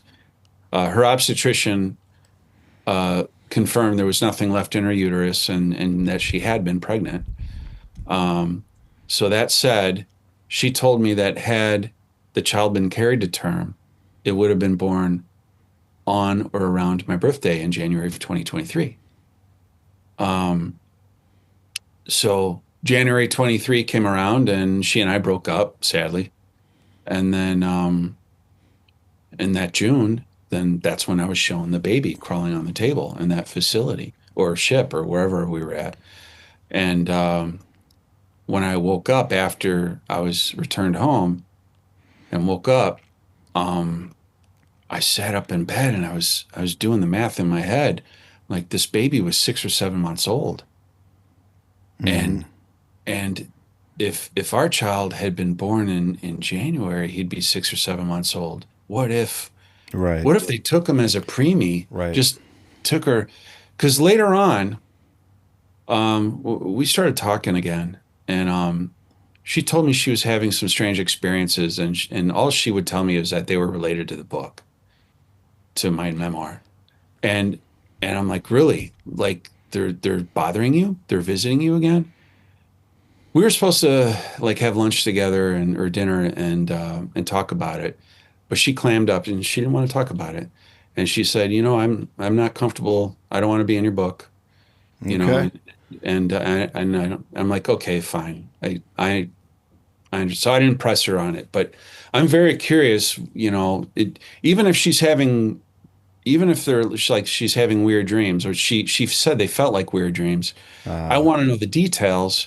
Yeah. But I'm not willing to press her on it because she wants to maintain her privacy, and she has a right to that, and I'm not going to press her on it. But gosh, that just freaked me out even more, because that just, if those things are happening to her and they happened before she knew about my book, then that just kind of solidifies in my mind the possibility that that child that I was shown was ours together. Yeah. That baby boy was also hers, and that breaks my heart. But so yeah, that just bothered me. But then I was told he's kept on beneath Illinois with the rest of them. So I could have a son. I could have a Yeah. son. Well, you could have a bunch of kids, from what it Yeah, sounds a like. bunch. Yeah, and living not far from me. Yeah. Just a couple of miles. Who knows? Like I could go down to Kankakee and just dig down a half a mile and maybe meet my kids. That sounds so crazy, and the words are coming out of my mouth, and I can't believe I'm saying these words in public. It took some guts to write a book, but it's like, what if what if this is happening to more people than just a couple thousand people around the world? What if it's happening to millions and millions of people? Because I've met probably a dozen abductees since I came out. I've been to the MUFON symposium. I've been to state chapter meetings. I've been talking to a lot of people online. I've met people at meetings, and a lot of their experiences were concurrent with mine. I met a woman at a MUFON event in Starved Rock, Illinois, and when she heard about my earplugs incident, where they stacked them neatly on the dresser next to me, she said the same exact thing happened to her. Her earplugs were removed and stacked in the exact same manner.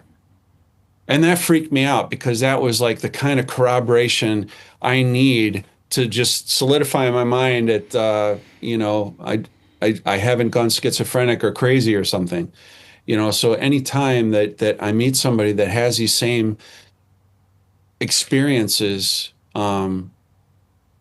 that's therapeutic for me. Yeah. It helps. But I've been talking about this now with friends and family and now the public for 6 years now. So I've had time to deal with it Yeah. emotionally. So if anybody thinks I'm coming across as flippant in any way, I'm not, but I find it empowering to talk about it because I feel like the more I understand them, the less power they have over me. Maybe that's an illusion. Maybe that's a delusion to think that I have power because I know more about them. But it's, I feel compelled to Yeah. understand them as much as I can. I'm not an expert on the Greys. Now Whitley Strieber, he presents him. I love the guy. He presents himself as probably like the most knowledgeable person on the Greys in the public eye, and he may be right, but he and I have differences of opinions on some of the particulars. But I'm trying to become an expert on the Greys, and that's why I wrote this.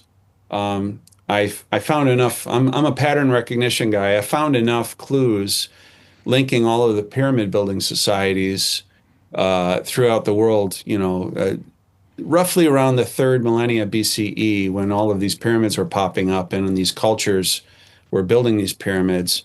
I found some cultural clues that link all of them that lead me to the Greys and what their agenda is in Yeah. relation to what they were doing with these ancient societies.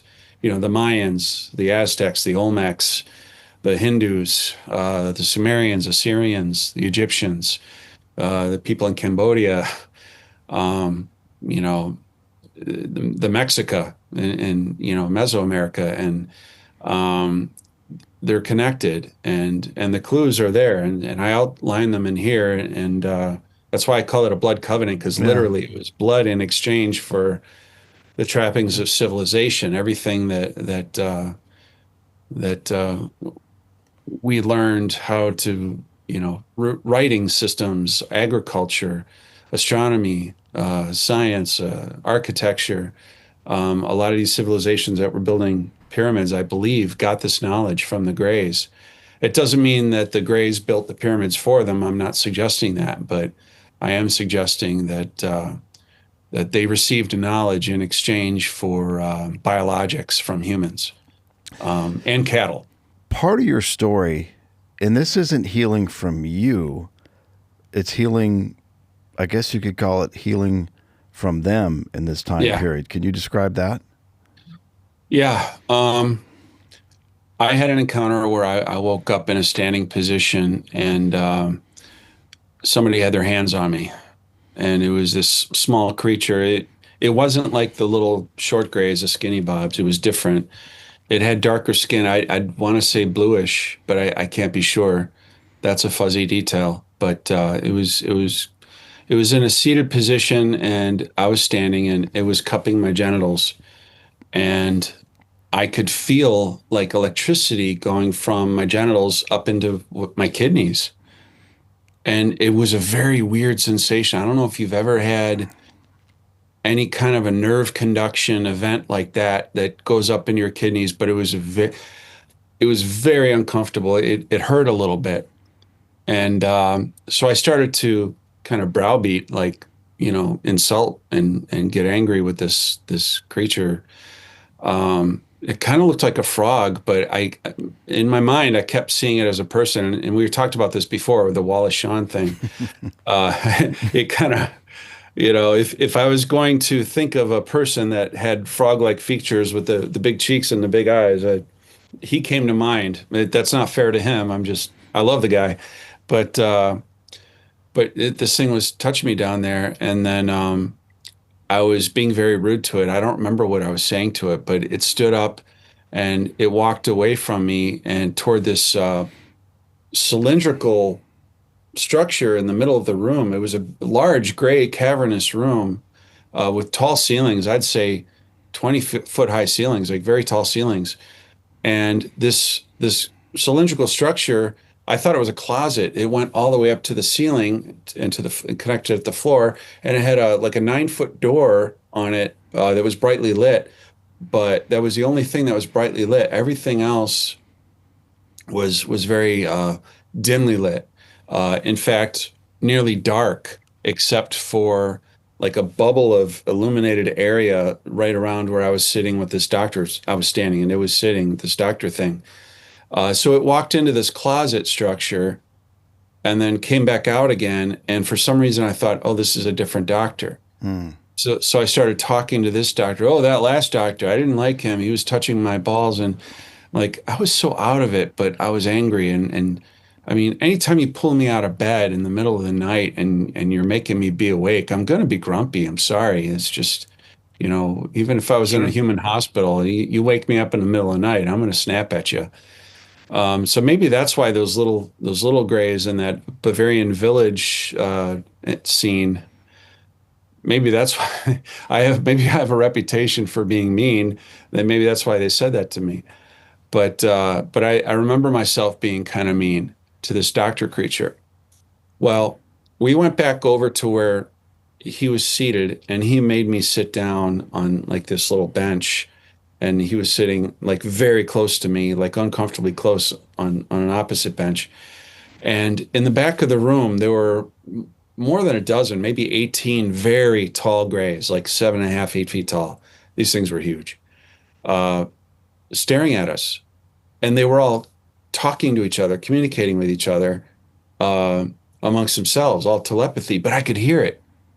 I could hear all these voices, like blah, blah, blah, blah. But I couldn't make out what they were saying. It was gibberish to me. It wasn't English. It was something else. But I couldn't even recall like the syllables of it or the phrase structure. I couldn't tell you any of that stuff. It's such a fuzzy part of the memory, but they were irritating me because I was trying to talk to this doctor, and these words, these thoughts in my head were distracting me from talking to the doctor. So I got pissed, and then I went like this, like, "Be quiet, shut up." Like you're on the phone, like when you're on the phone with somebody, Take you it tell them, outside. Yeah. yeah, right. And they all shut up at the same time, instantaneously. And then they turned their backs. I could see, like, they were all kind of in the shadows, but I could see their shoulders turning around.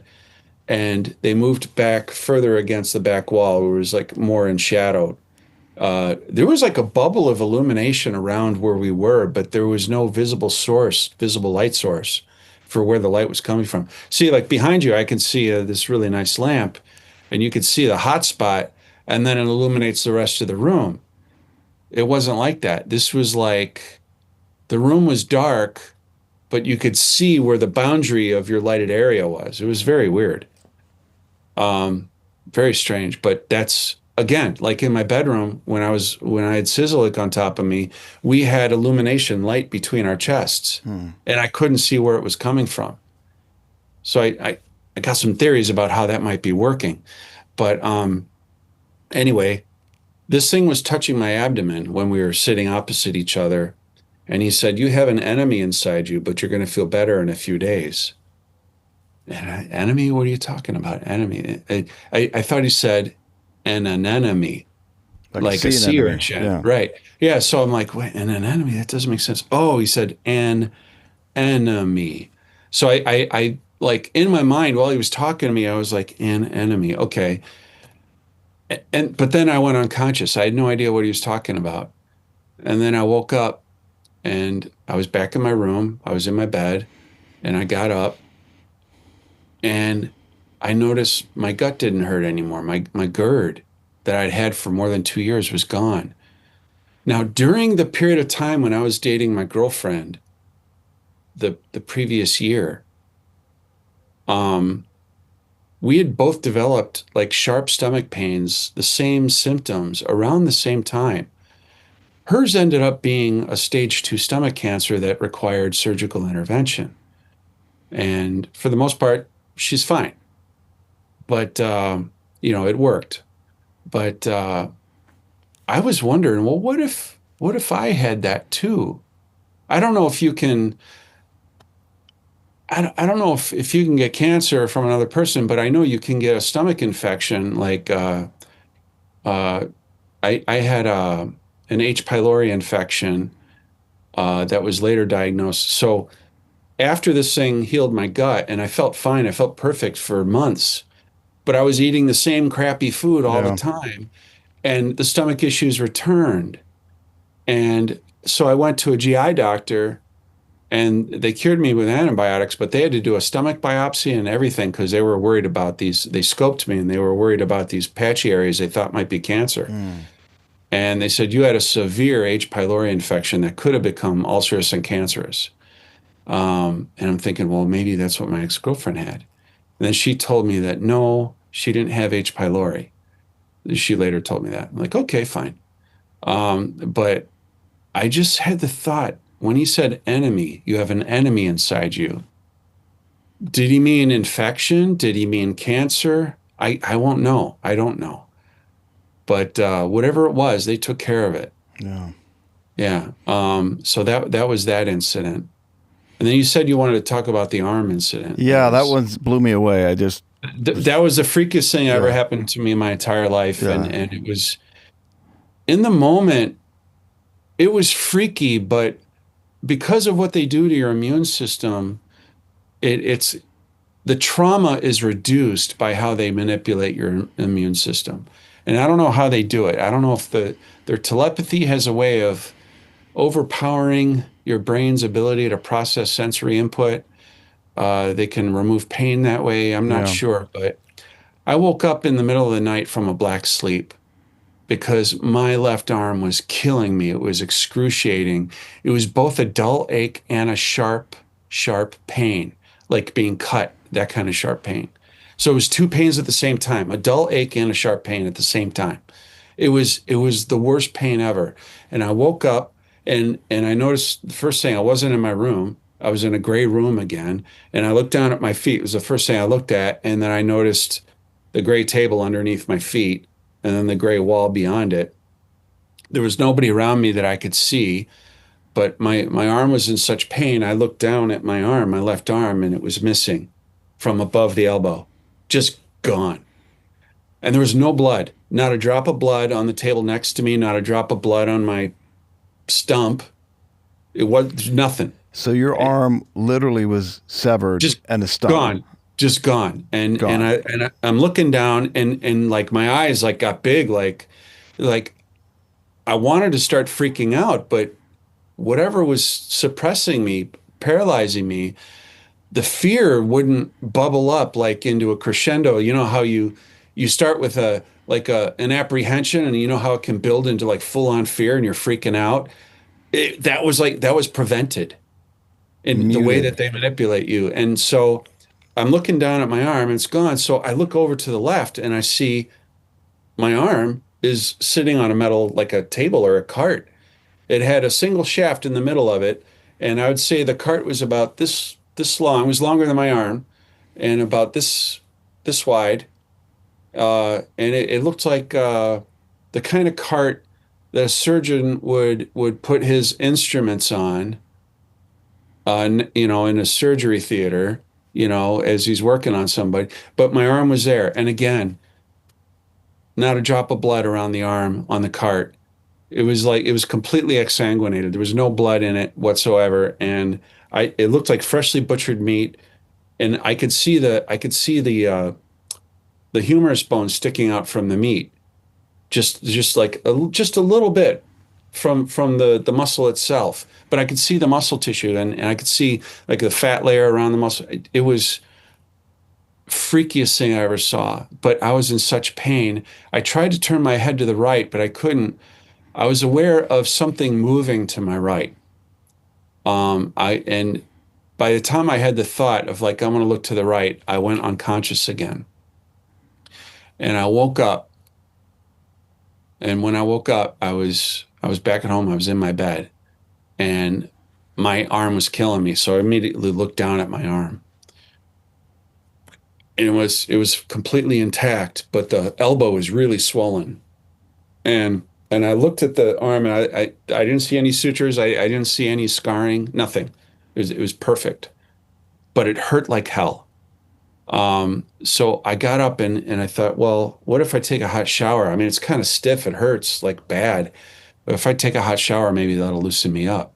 But by the time I got finished with the shower, I couldn't even like grab the shampoo with I couldn't move my left arm. So I was like doing everything one-handed. It was kind of awkward. I guess people can relate if they've ever broken an arm and they had to do things one-handed. It's a good thing I have a automatic, Right. The stick shift. yeah, Yeah. car, yeah, and I'm right-handed, so I could drive. But I couldn't move it. And then within an hour, it froze in a 90-degree bend, and I couldn't move it at all. And it lasted that way for a whole month. But that's not the end of that story. 1 week later, I woke up in a facility. No, not at home. I was in a facility, and but this time I was laying on a cushioned surface, and it kind of reminded me of like a tight white, like a soft canvas covering, heavier, more robust than like one of our cotton sheets, but definitely, but very utilitarian, not something that a person would like to sleep on overnight.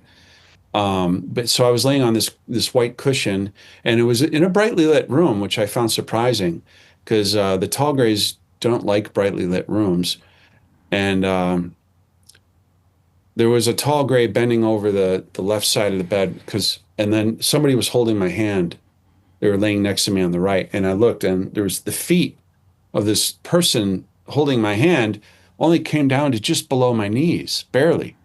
So this thing was only 3.5, 4 feet tall. And I looked over and I saw it as a girl. So I was in a lot of pain, but in my mind, I was seeing it as a girl, but then later on, my visual cortex, my visual memory, that was a small gray that was holding my hand. And it had a female energy. I thought it was a girl.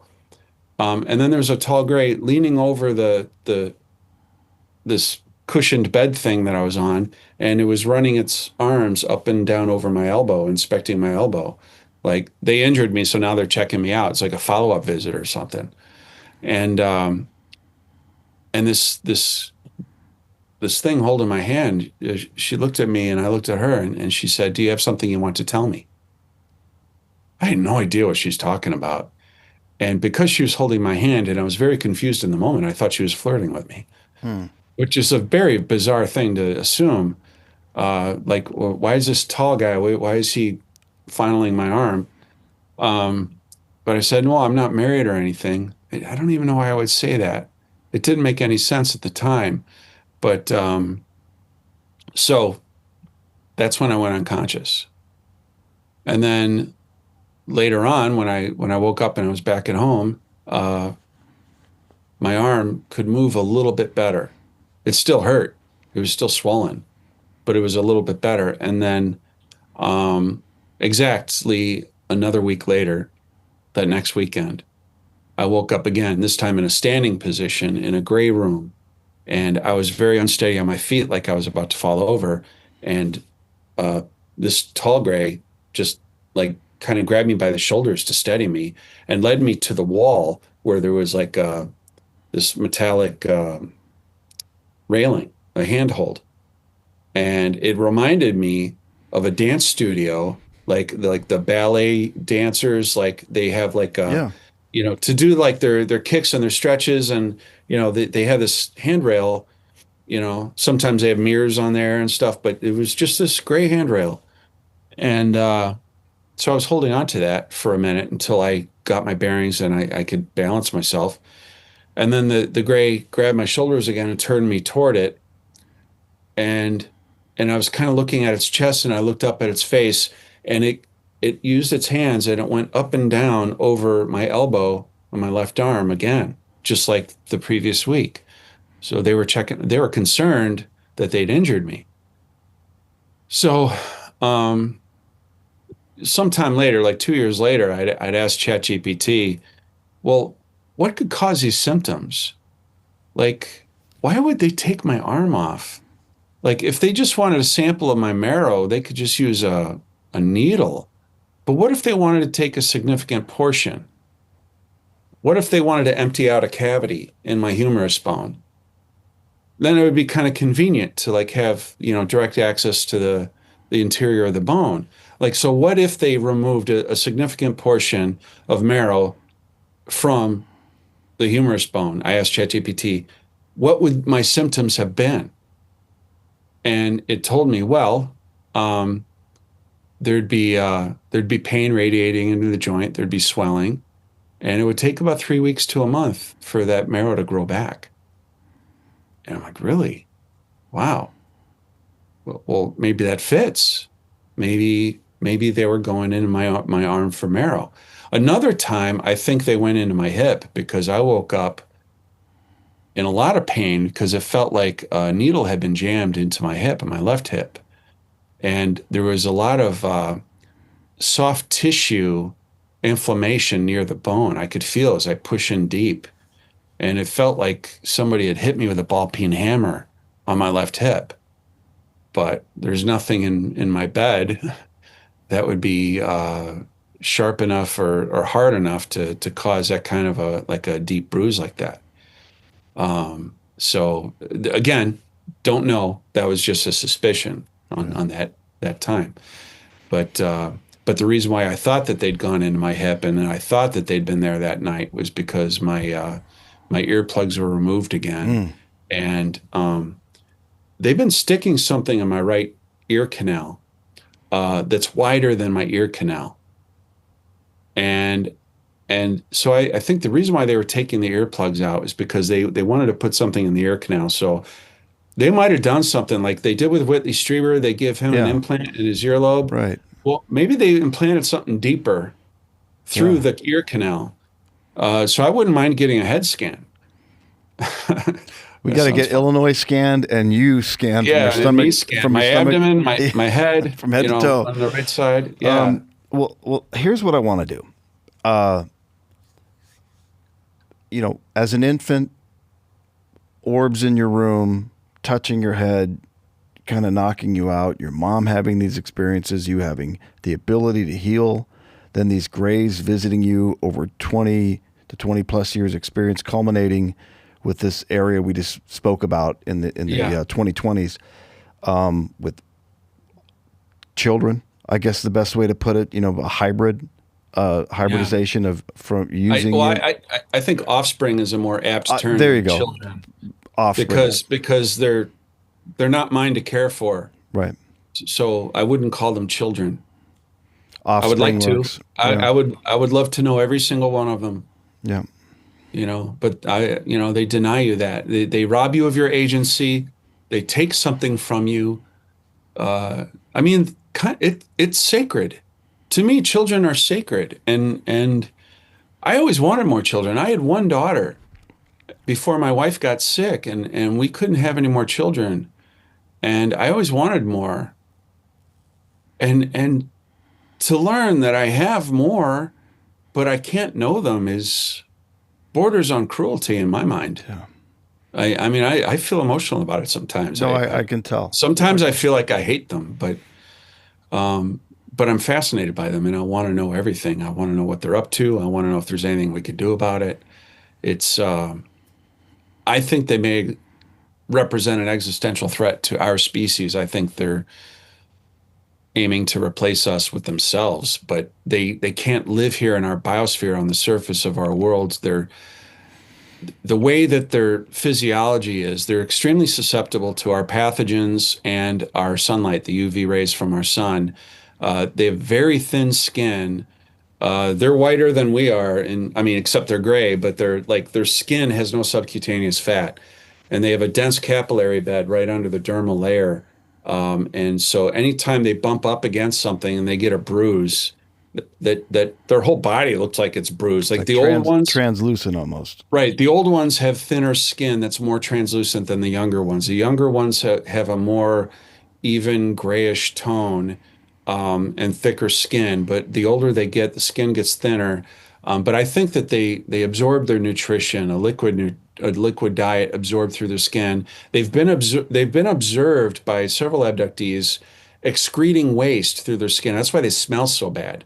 Mm. Like sometimes they smell like burnt rubber or sulfur and ammonia, a heavy ammonia smell, which is concurrent with biological waste.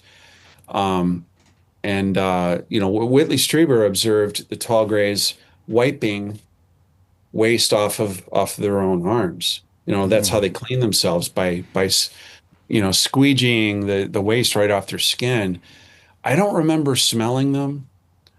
Maybe their manipulation over my nervous system is so effective. Maybe I just couldn't smell anything, or I just don't remember a smell.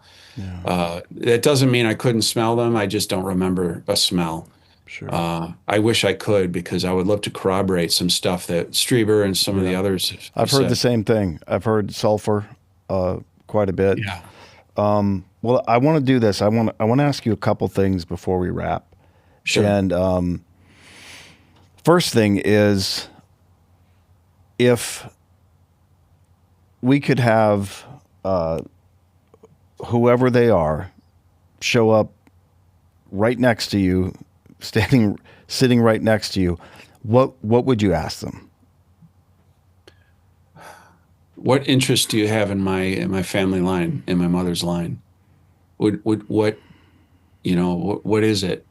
Now, I've in pursuit of that question, it led me to write the second book, The Right. Blood Covenant, because I noticed there are patterns of their behavior toward people related to their blood types. So I would ask them that question: why are you bothering us? I mean, I'm AB positive, so my blood type was common in Europe and the Middle East, going back to way back when. It seems like they're breeding with the A and B blood types, and they're feeding off the O blood types.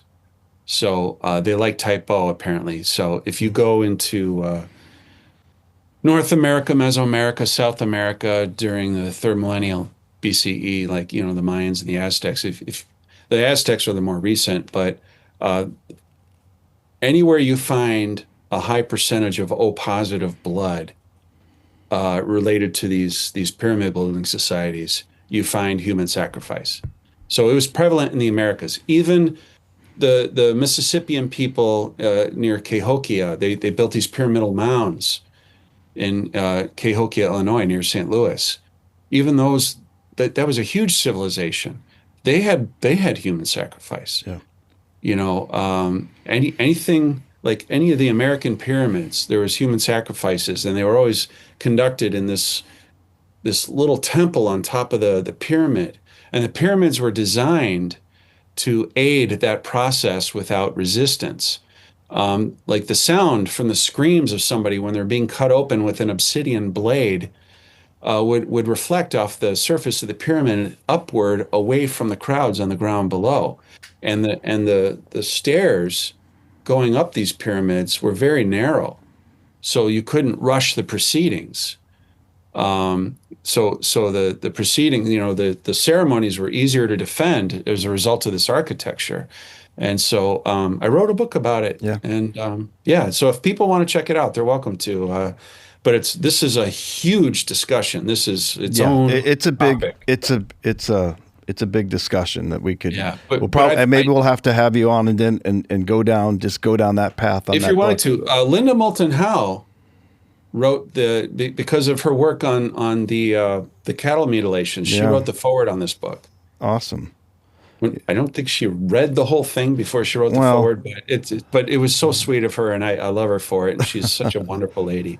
All right. So last question, and then we've got some things we'll do before we wrap. I don't know where you stand or where you stood on faith or God or your concept of God, but It's affected my religion, yeah. Right. So where do you stand on that? Well, when I started looking at ancient astronaut theory, it really started to challenge the stories that became the books of the Bible. In particular, Genesis and Exodus. Most of the stories from Genesis, we're talking about the flood story with Noah. Well, according to the Sumerians, I mean, the origins of those stories came from the Sumerians, and he was called Utnapishtim back then. And now, after the golden age of the Sumerians, the city of Ur, the Sumerian city of Ur, lasted a long time, and eventually you had Abraham come out of that city. Now he was after the golden age of the Sumeria, but he knew all those stories of from the Enuma Elish and the Epic of Gilgamesh. All of these stories were converted into stories that were part of Genesis. And I started to look into like what eventually became the book of Genesis, and I realized that the God of Abraham were the same gods of the Sumerians, the Anunnaki, the same gods that influenced the Assyrians, the Egyptians, and then the clues are the cultural clues that connect all of these pyramid building societies around the world also suggest that they were all around the globe. So I don't believe anymore that the God of Abraham was the divine creator of the universe. I still believe in a creator, but I don't believe he had anything to do with the Bible. I don't believe he had anything to do with Jesus Christ. I believe Jesus Christ was as advanced spiritually as a human can be, but that doesn't mean that the creator of the universe intervened in human affairs. There's no evidence for that. But you really have to go down the rabbit hole and dig through and read everybody's books, and this is kind of a summation of everything I've found. But it has affected my faith, but I still believe in a creator. I still believe, but I have a more cosmological view of uh, of what the nature of God is, and what the nature of the soul is, and how that relates to the Greys and their interest in our planet and us. Just real quick, just the summary notes here. I believe that their planet was dying and had been for millennia. I believe it's slightly larger than Mars, but still smaller than Earth. That its core cooled a long time ago, and leaving the surface of their world open to solar and cosmic radiation, which reduced the diversity of life on their planet and forced them underground. And so they adapt to life underground. The big eyes, they're taller because of lower gravity on their planet, but I believe they're forced underground and adapted technologically as a result to survive. But I had a theory based on Bob Lazar when he talked about he read these briefings at Area S4, and he talked about the Greys referring to humans as containers, and they wanted to protect the containers, so they gave us religion, and they didn't want us to damage the containers. Well, he was speculating maybe they meant containers of souls. Well, what if when a person dies, now a person has electrical activity in their nervous system when they're alive. What if that's what anchors a soul? What if a soul, as an ordered consciousness, form of consciousness, is this electromagnetic thing that requires the energy that it can get from a body in order to remain in the body? And what if that's what provides this biological organism with consciousness itself? All right.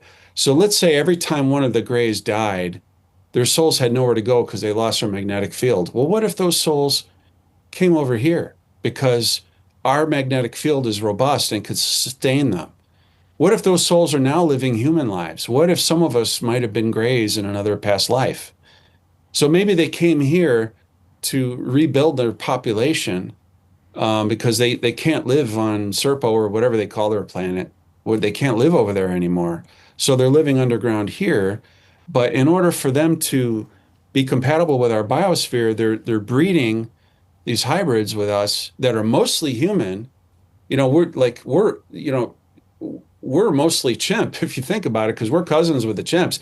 We have 98.5% of the same genetics as chimps. What makes us human is only a very narrow range of the length of our genome. Well, if we're hybridizing with the being hybridized with the tall grays, we'd be mostly human still, with a very narrow percentage of the genome being, borrowed from the grays or whatever other species they needed to take certain gene sequences from to create this Frankenstein hybrid, kind of like Jurassic Park. So this new species, I call it Homo exogenous. I think they're going to be mostly human, and I think they're here in large numbers, and I think they may be ready to colonize the surface. But we have to be swept aside because we wouldn't play nice with them. So maybe that could help explain why our birth rates all around the world are dropping. The American birth rate is below 1.4 child per household. That's unsustainable. So we're not at 350 million people in America anymore. We're dropping. And if you go into the small towns in any state throughout the whole country, you go into small towns off the beaten path, you're going to find dozens and dozens of unoccupied homes being overtaken by nature. I mean, these small towns are dying, and people are congregating more in the cities. We are not overpopulated, but I have a feeling we're going to be swept aside, and that's the theory that I propose in A Blood Covenant. I didn't come to that theory by the time I'd written my memoir. Yeah. I just had a vague thought that maybe the Greys were trying to breed themselves back into a soul cycle. I was suggesting that maybe they don't have souls, but I think they have souls. I just think they couldn't sustain their population because every time they would clone one of themselves to maintain their population, they would need a soul to bring it to consciousness.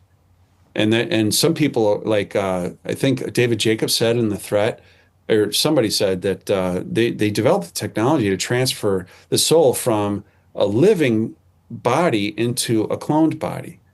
They have that, but they don't like to do it. So they may be here because they're trying to save their culture, but they're going to have to do it in mostly human bodies if that's the case. Again, this is just a theory. I'm not an expert on the Greys. I'm trying to learn, but I haven't heard of anybody put it quite this way. A lot of people are kind of coming close to what I believe, but I think this is something worth talking about.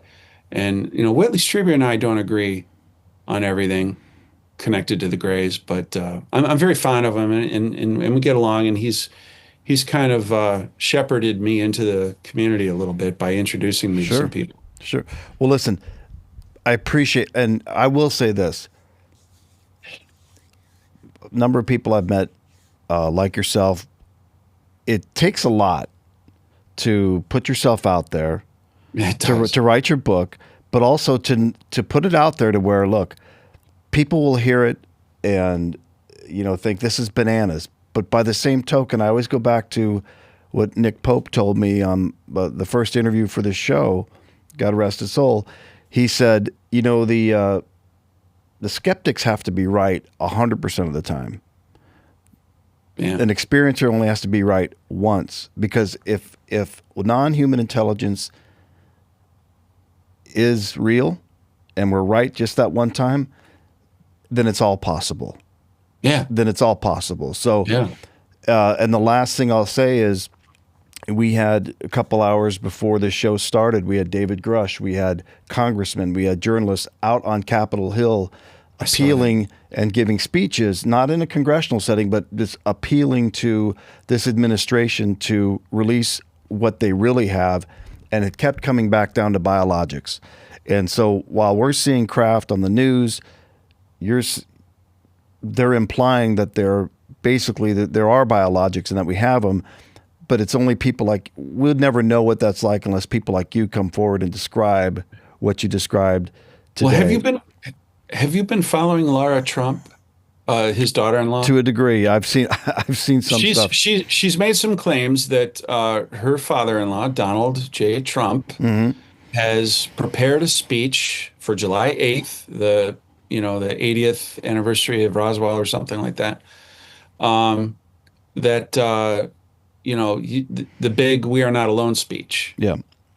Whether or not that actually Right. happens, I'm not sure. But I think that if we get that speech, he would love to be the historical president to Of make that course. speech. He would love to write himself into history to say, "My fellow Americans, we are not alone." Right. But if he does, I'm going to be concerned because there's only one reason that his handlers or the people deep in the military would allow such a speech is because there was some kind of imminent threat that they want to arm up against. And in order for them to be able to develop the R&D of foreign technology that they've captured, they might want military style budgets, military sized budgets from Congress. And the only way they could get that is if they have that kind of a speech and say, yeah, they're here.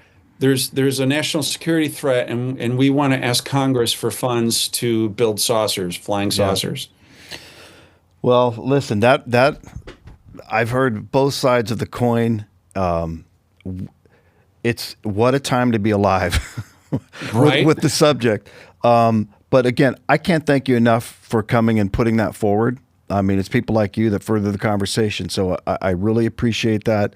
I'm always trying to get a handle on things, but I might miss. I'm okay with that. Hey, But that's all right. That's all right. And I'd like to have you back on, and we can further the discussion about your blood covenant theories. And Sure. if you enjoyed this conversation, we've got a tremendous lineup of guests coming up, including Whitley Strieber later in the summer. So He's great. I'll I have to like chop him it a up lot. with him a little bit about you and some other people. So if you'd like to support the channel, please subscribe. It really does go a long way in helping us further this content. We've got some merch. We've got the mugs, which people are starting to buy now since I showed it last time. And I just made a new Skinny Bob for President, talking about Skinny Bob. Our new Nice. Skinny Bob for President shirts will be out there. But as always, thanks for watching. And Erik, thanks for having spent this afternoon with us. And let's definitely keep in touch. I appreciate it. Thanks. All right. All the best.